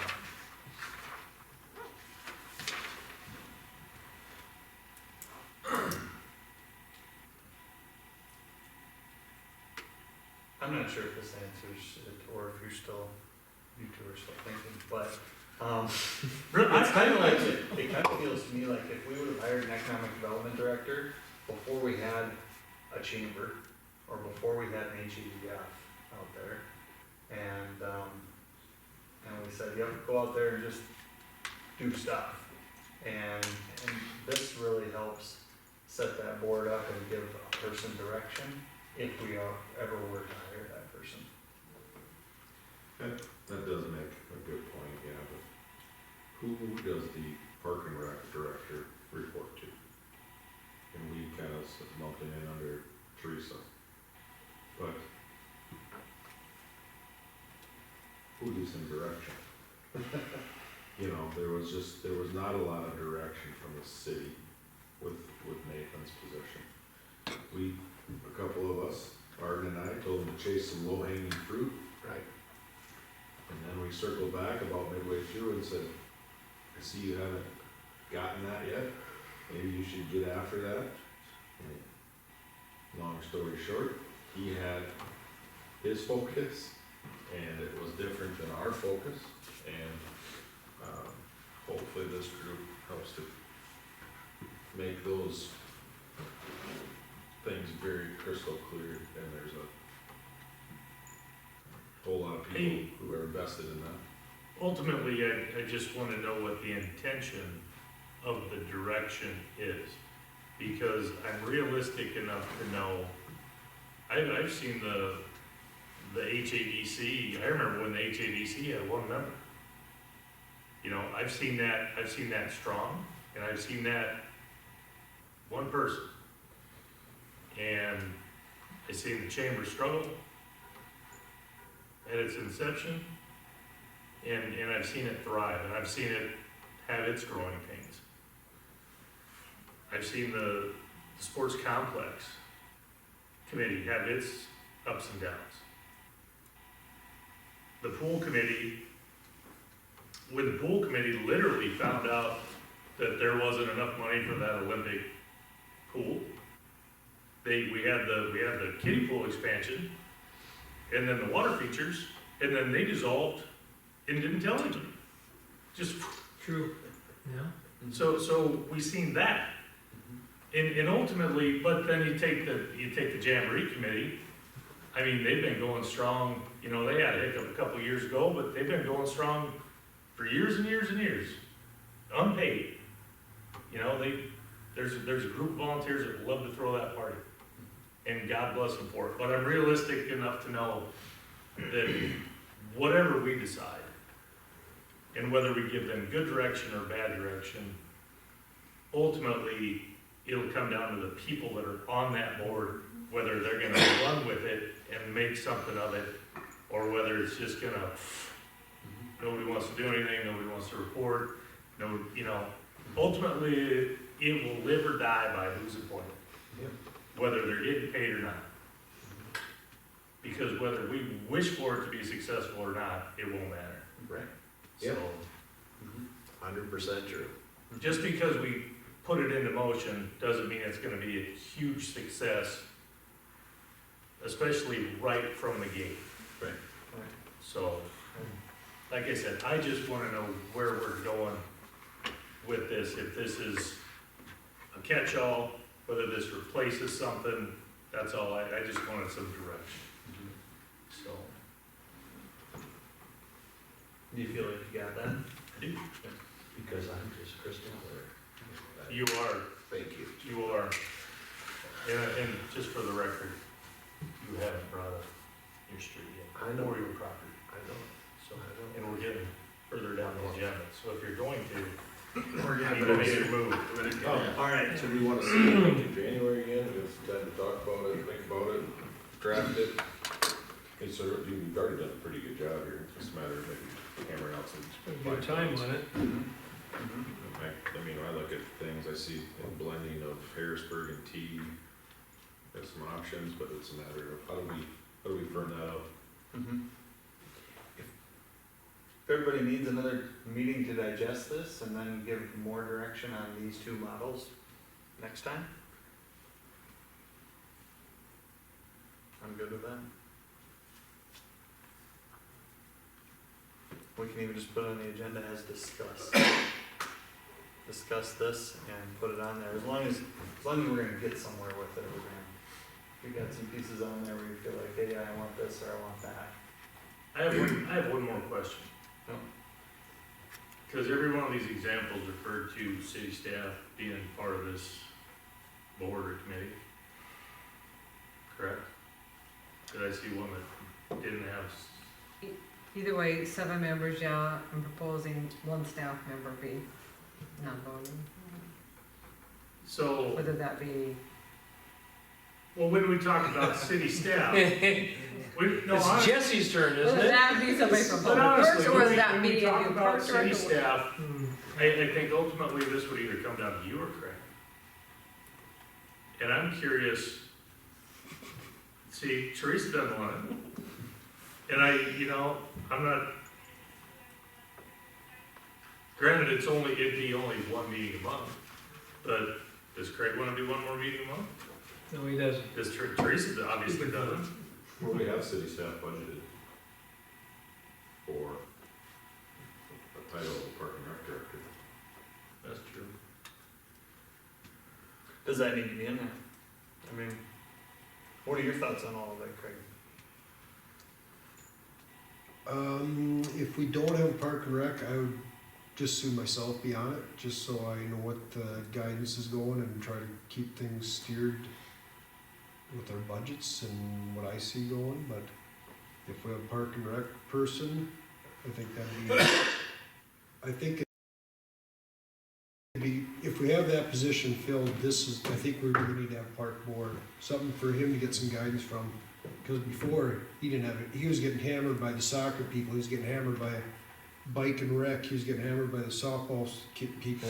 Whatever parent wanted to call him up and have, oh, that base needs to get moved 6 inches, oh, I'll get on it, or something like that. I think this way the board can handle and filter a lot of stuff, and then have him, you know, if it's something that needs to get brought to the council, he brings to the council and say, hey, is this something we can get done or not get done, or, you know, the daily stuff, you know, get it taken care of out of council meetings, but. Like I said, if there's a park and rec person, I think that person needs to be on this committee. But in the meantime, you don't have a problem with it. I'd go. I guess, I think it needs to have somebody that's either, like I said, either Teresa or myself, somebody that's overlooking budget numbers and seeing stuff like that, but then also seeing what the CIP is consistent of, what we're looking at for future parks and different things like that. Historical perspective. They like that. What do you think, Brandon? I don't know if I need to make a motion for this, but what I'm thinking is to move this to, let's just say the first meeting in January. And the city notify in writing to the committees that we're looking at something like this.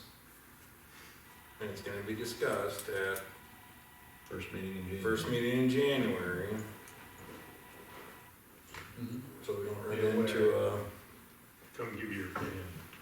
what we just did with the county situation and all that. That way then they can come in and give their input, we can think about it and move on. Yep. Cause I think we can sit here and beat this to death all night long, and for months down the road, and just keep kicking the can down the road, but if they don't have the opportunity to come in and give input, if they have concerns or not, yeah, they have the right to see it on the website and yada, yada, yada, but I think we should just tell them that we're looking at doing this and get their inputs, biking trail, pool, whoever. Any type of committee that could be associated with sports and rec and park. Let's get them all together in a room and let's talk about it. I agree with Mark, because otherwise you could lose a bunch of committee members from other committees. Right, cause Yeah. they could think we're Thinking trying the to do city's something putting something- underhanded or a power grab or something unintentional when all reality we're just trying to get better organized and try to do better for the community. Let's get them all together and discuss it, so. Who was on the pool? Was it Leah and, what was her name, Candy? Candy was the Candy. president, or Candy Chair. was. Amy Larson had something to do with that, didn't she? I don't know if Amy did. Teresa Zimmer, Do you think the board members need to be taxpayers? Because like on the sports That's a great question. complex committee, the ones that wanted to spend the money weren't paying taxes. I think that's not a bad idea. So, Yeah, most of that committee all lives, right? We've had this Outside of city discussion. limits. Most of that committee lives outside the city limits. mhm. Yeah. If it's I think Hartford that- area. that's Sports and rec committee. I mean, I don't live in city limits, but don't hold that against me, so. I think you should move. Alright. Do you need anything further? But I don't think that's No. our state Say either. yes. I mean, Troy's done a wonderful Yeah, job for the and I, trail, you know, as an I'm just example. asking that, you know, 'cause I think a mixture would be fine, I don't think you, and Yeah. maybe you could set it up that way, just like, The other piece of it is like a district board, you know, you might have some people from the city and some from the county. yeah, but See, the other, I all the think- outside committees can still give their input to the board, Yes. and the board can, you know, look it over that way. Yeah, I think, I mean, what we're talking about is similar to what we have now, but I think it's a different animal.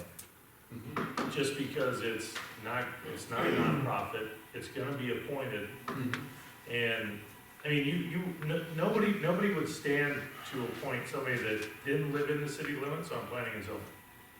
That'd be a non-starter. So, I don't, But because it's appointed, you've got that liberty to do that. So if you've got someone great like a Troy Larson, who's maybe not, yep, but you're probably not gonna load the whole board up full of non-taxpayers either. Right. You know, it's gonna probably be a mix. Because at the end of the day, this is serving our area, our Right. community. You're not asking this board to throw a big shame name like the Jamboree Committee or Chamber or. Motion, or can we just, Yeah, No, Teresa says no, just do we'll just that. put it on the first Get the meeting, letter I'll sent out. notify everybody, so. Is my opinion. I think that's. You guys. Good job, That's Mark. good. That's good. Good That's idea. what Mark. Yeah, let's move on. Alright, we got new business. Then we don't figure. We got review approved 2020 Minnehaha Sheriff's Police Service Agreement. So move to approve. Second. Discussion.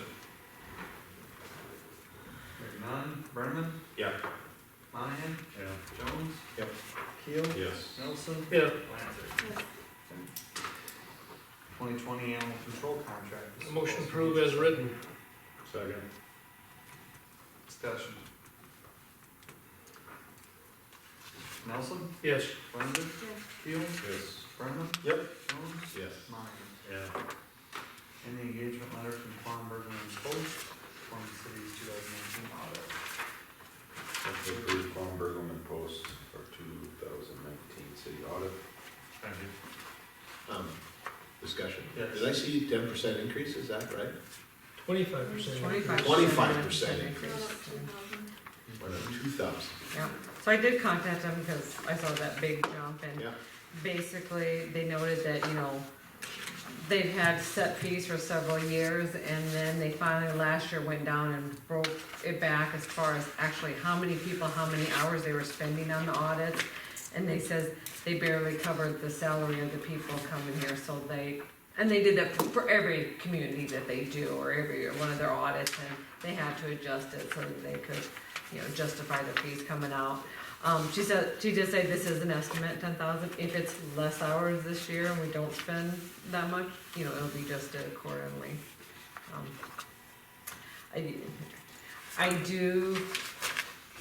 They do a good job. We've been with them now for a few years. You know, when we lost our previous auditor, the first couple of years was a transition and they do know how we're set up now and how we work, so they are very easy to work with now, so switching, you know, year to year is really hard to do, but, So now they got it figured out, they raise the increase, the rates, is that? yeah, So it's maybe easier, that's and now the it. rates go up? Is that what you're saying? Maybe, I don't know. What's that? It's probably easier on city staff than I was saying, it's probably the more easier for us than. those guys. Money well spent. Motion approved the 2019 audit contract for Quam there's Bergman. We already There's did been that. a motion. We already had it for a second, we were in discussion. Yep. Sorry. I made the motion. Did you really? Yeah, we're in discussion. Monahan seconded it. Oh, we did. So if we don't have any more. Read that back. discussion, Okay. Brenneman? we're rolling. Jones? Yes. Monahan? Yeah. Nelson? Yes. Lancer? Yes. And Keel? Yes. Okay, Landmark Road project. Confirming payment plan options, timeline, and interest rate. So basically, just kind of the same thing with the Mickelson Road. I need to get, notices out to the property owners, and so we need to determine the payment plan, you know, does the city wanna collect the money of the county, and I'm recommending we go through the county again.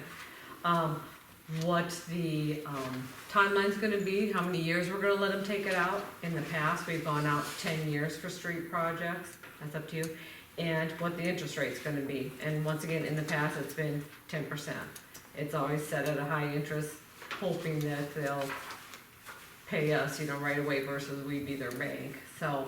All those can be changed, that's all set by the council, so we need to determine the plan, payment plan, whether it's city or county collects it, and then the number of years and the interest rate.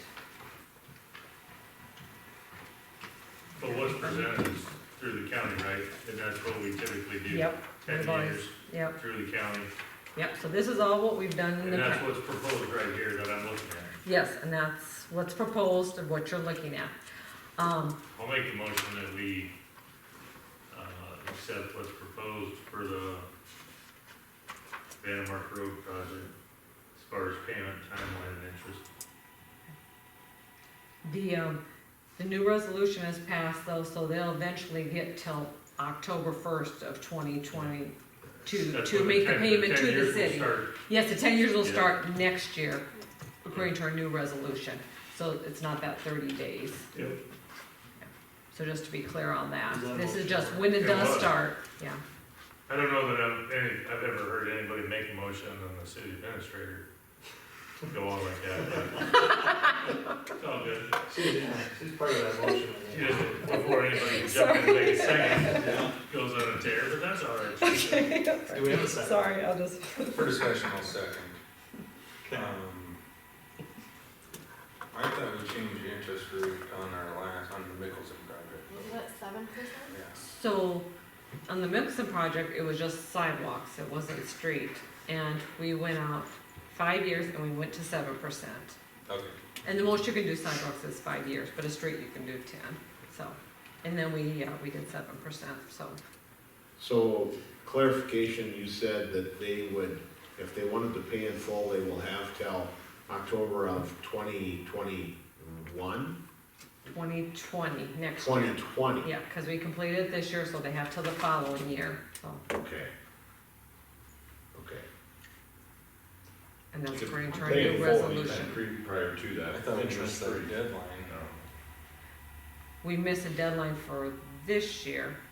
So, okay, so the deadline, so according to our new resolution, Right. they will have till October of next year, because we completed it in this year, they'll have till the following year, so October 1st of 2021 to pay. We will send that into the county then by that November 1st, and so it will be on the following year before their first year payment is due. Right. 2021. Yeah, so if they don't pay it, then they got until April of 2021. 2021 to make a payment. Correct. But interest Yep. kicks on 2020. October 1st of October 2020. 1 of Yep. 2020. Yep, Okay, yep, that's what I thought. that's, yeah. I just wanted to, yeah, I knew we. The only thing I wonder about a little bit is that interest rate. I know it's a different type of project, and it's a different, it's a different term, and all those kind of things. It just feels a little bit odd to me that we had a 7% rate here just recently, and we're gonna stick with a 10% rate on this one. Right. Smaller percent for smaller projects. Right. Instead of the opposite. Right. Yeah.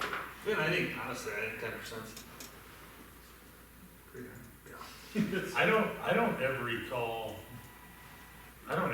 assessing sidewalk though. Separately. Well, we just approved that. We Typically. did in 2006 when we did Mickelson, First. going the other way, we assessed So sidewalk. was that the only time? That's the only time I can, yeah, because I've been here, I don't know, Not it was to done the- before that. If you guys wanna change it, that's fine, but honestly, it's been 10%, it's been 10% forever. And it's not designed to loan people money at a good interest rate. It's designed to say, hey, this is your bill. If you can't, it puts it on the property owner to either pay it off or find a better funding source than 10%, so the city doesn't have to carry the residents' debt. So, Yeah. that's, I mean, it's designed for you to find an alternative. Any public input? Yeah, yeah. when you did our street? 10% when we did mine. I'm fine with that, as my concern was, it was gonna exceed the $100 a linear foot. Because the sidewalks were included, and I figured I'd get 6 to 10 people calling me a liar since I'm the one that circulated the petition. And I was very adamant, what's it gonna cost per linear foot? Sidewalks were part of the project. That's why I said, I wanna know, cut and dry, what's it gonna be? Cause I didn't wanna field those questions if it was gonna be the 11182 or whatever. Cause I would feel somewhat negligent for that because. The 100, that's, Makes two of us. yeah, and the 100's right. That's And yeah, the max is But 100, There yeah. was Right. one property owner that Yeah. already had approached me when it was gonna be sidewalk. So, the interest rate, I agree. You're not a lending institution. I mean. So, Alright, we got a motion and a second. For as written. Any more discussion? We'll vote. Nelson? Yeah. Clancy? Keel? Yes. Harmon? Yeah. Jones? Yes. Monahan. Yeah. This resolution 2019-18, official document. Yes, and so this will be at our next meeting, the actual public hearing with the resolution to pass the roll will be at, Develop needs an L. huh? Develop property needs an L. No, okay, thank you. All right, last item up is discuss site plan review of driveways.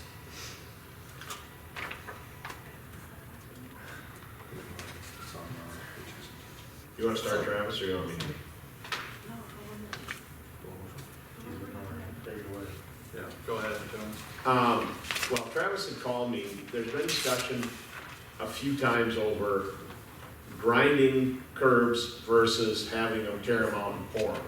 There's not. And we wanted to make sure, according to Teresa, we have no ordinance that says that you cannot grind them, correct? Yeah, we did some more looking today, and I looked on Wednesday before I sound, I scanned our current ordinance, our technical standards, and our subdivision regulations, and I couldn't find anything that referenced if you take out a curb, whether it had to be cut or grinded. Right. Did some more looking today though, and I did find something. So I give out a packet of information to everybody that gets a building permit for a new home or new business. And this packet of information has this little, basically draft of how you design a curb cut or whatnot. And in the wording at the very end, it says, grinding the curb out is not an acceptable alternative. Now, this isn't an ordinance, it's information we give out. It does have that it was approved back in 2004, so I pulled the minutes from that meeting date. And unfortunately, all the minutes say is, motion by Culp, second by Daller to adopt curb gutter and approaches standards. All voted yes. Doesn't say what those standards Who's Hmm. are. on the P and Z then? Or is So that this city is the council, That's this is the city council. And there was no mention before this motion, no mention after. I don't know what the standards were, so I think we need to clearly put something in our regulations that state that.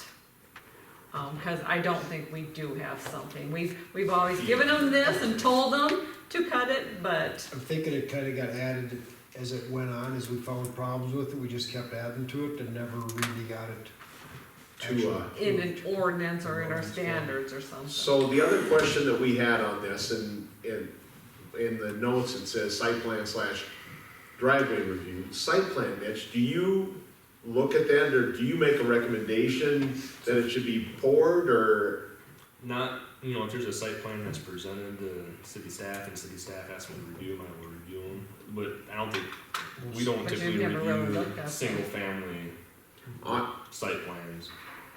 Are we talking This single was a family though, or commercial? Well, I haven't seen a ground curb on a single family residence. Right, most of those are poured. I've We're seen talking more in I've seen a commercial. couple. On the Couple. commercial, on commercial, we're getting site plans from what I Yeah. seem to Yeah. receive most of those and review them. I'm not I don't comment on, they don't call out on their plan a lot of times whether Like they're I gonna said, most grind of the or time it's not move. marked on the plan.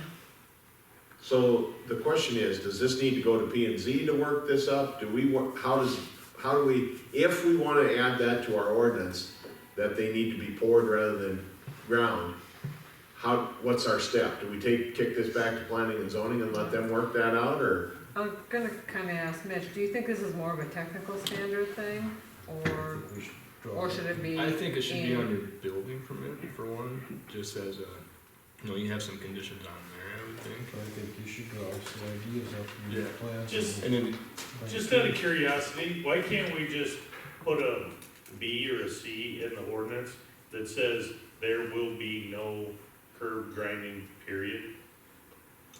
And yeah, and that's what I suggested we do, we I just mean, put why something do in we the have to ordinance to. reinvent Right. the wheel? Well, that, yeah. Why don't we just say you're not going to do this, period? Yeah, which I think that's what we do, we need to put something in ordinance, I'm just wondering whether it's in I the think technical standards or. No, we don't need to zoning ordinances. rewrite anything, we can just put that in there, no curb grinding. There's a couple other issues we found too with some driveway approaches that are abandoned, basically. They need to have they should be torn out and have actual curb in them. Cause like I said, in the wintertime when you plow, you jump up on them, you don't notice they're there. Don't you go down that road. Don't you go down. Oh, are you one of them? I just, Picking on me. no, I'm not. Mind your own business. I'm not looking at your place, but I know one, that's got will have 2 or 3 driveway approaches and which one they're gonna use. There's one on Fighter, there's another one up by the pool. I mean, I'd like to I myself would like to see this kind of cleaned up and then have it addressed and get some of these other issues taken care of at the same time. Yeah. Same way with like the 2 pours or 1 single pour with, make sure it's cut so deep, for the full length of the driveway approach. Different things like that, I think it needs to be cleared up some. And we should, make it clear who's responsible for enforcing it as Right. well. Who's Right. gonna oversee it? Is it gonna be our building inspector? Is it gonna be? You, Craig, or who's gonna watch this to make sure that It's gonna be one. that it's actually happening? You know,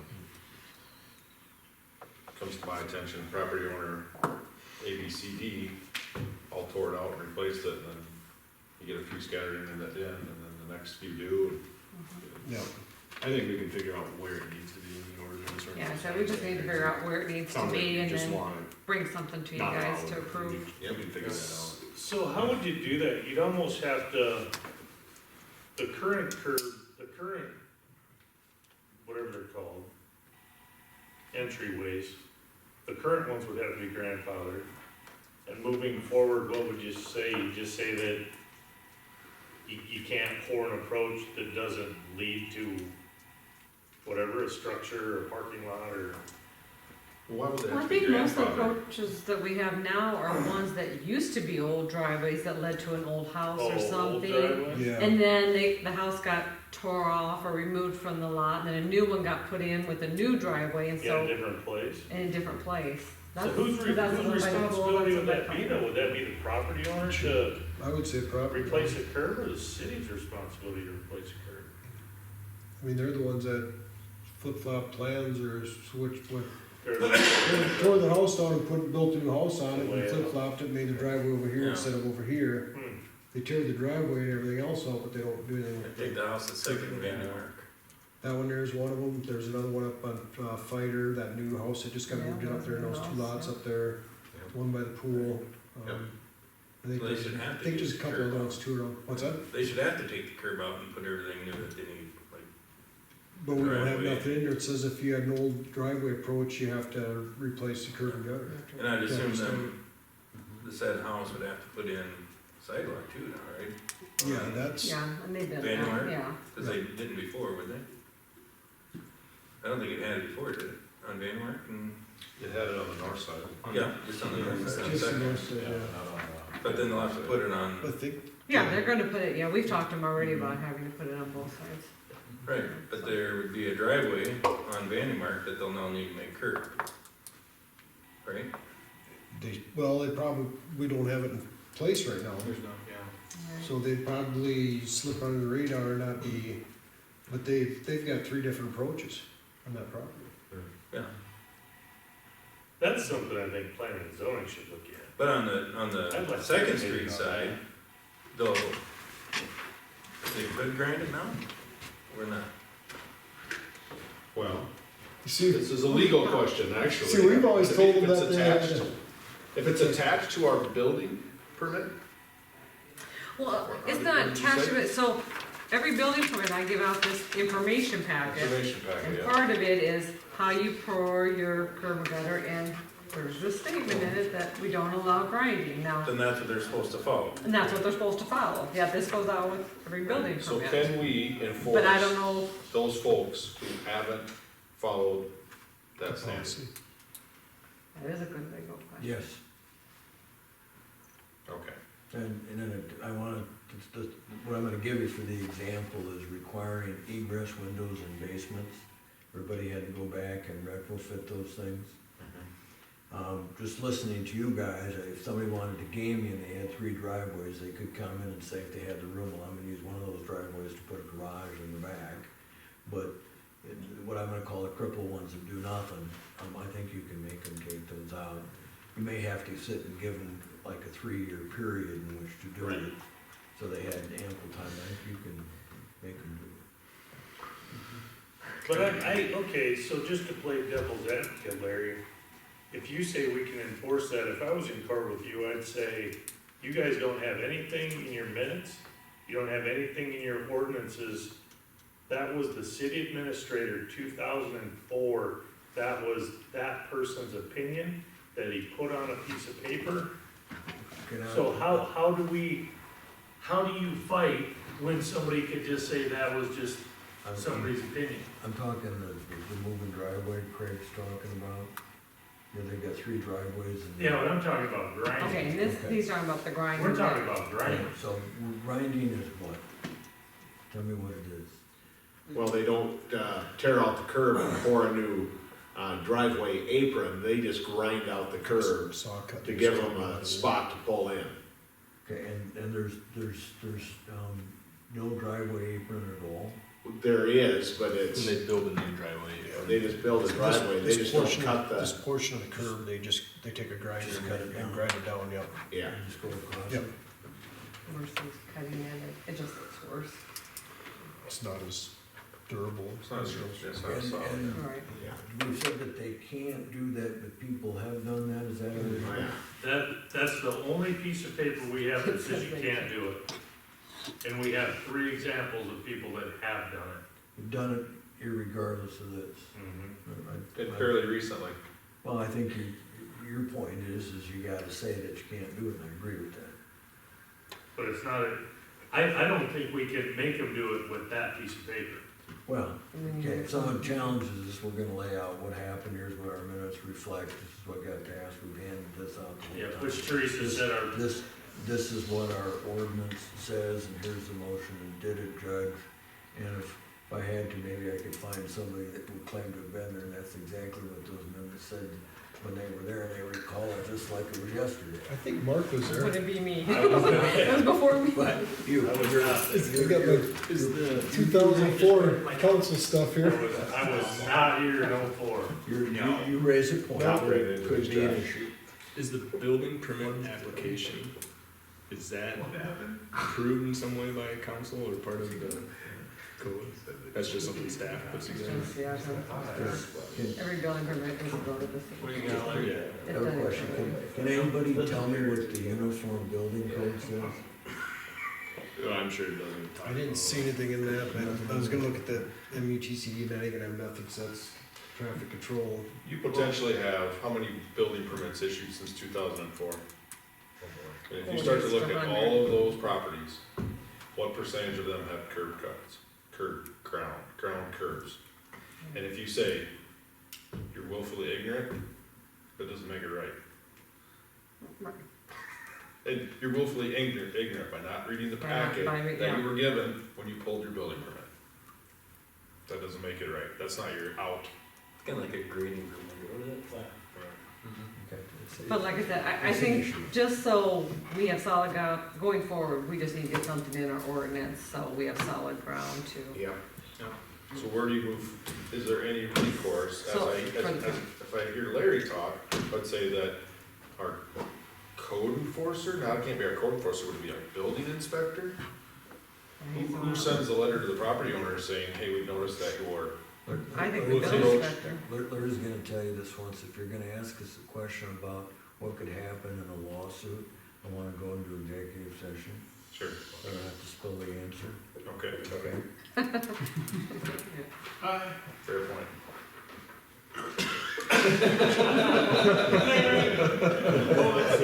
We have a motion to go into executive session and confer with legal counsel. Well, I'll tell you what, we're almost there. Do you have anything else up for the public piece on this one? No. Do you have enough? I think we need to, we Pretty- don't need a motion, right? No, but I think, have we given I you think some let's get direction, some you guys guidance need from to, legal and. I think they need to hash this and bring something back to us to look at. Well, if you come out of legal, we might have some direction as well. Right. Right. Okay, we're gonna move on. Correspondence, then, we have a motion to go into executive session. So moved, second. All in favor? Aye. Any opposed?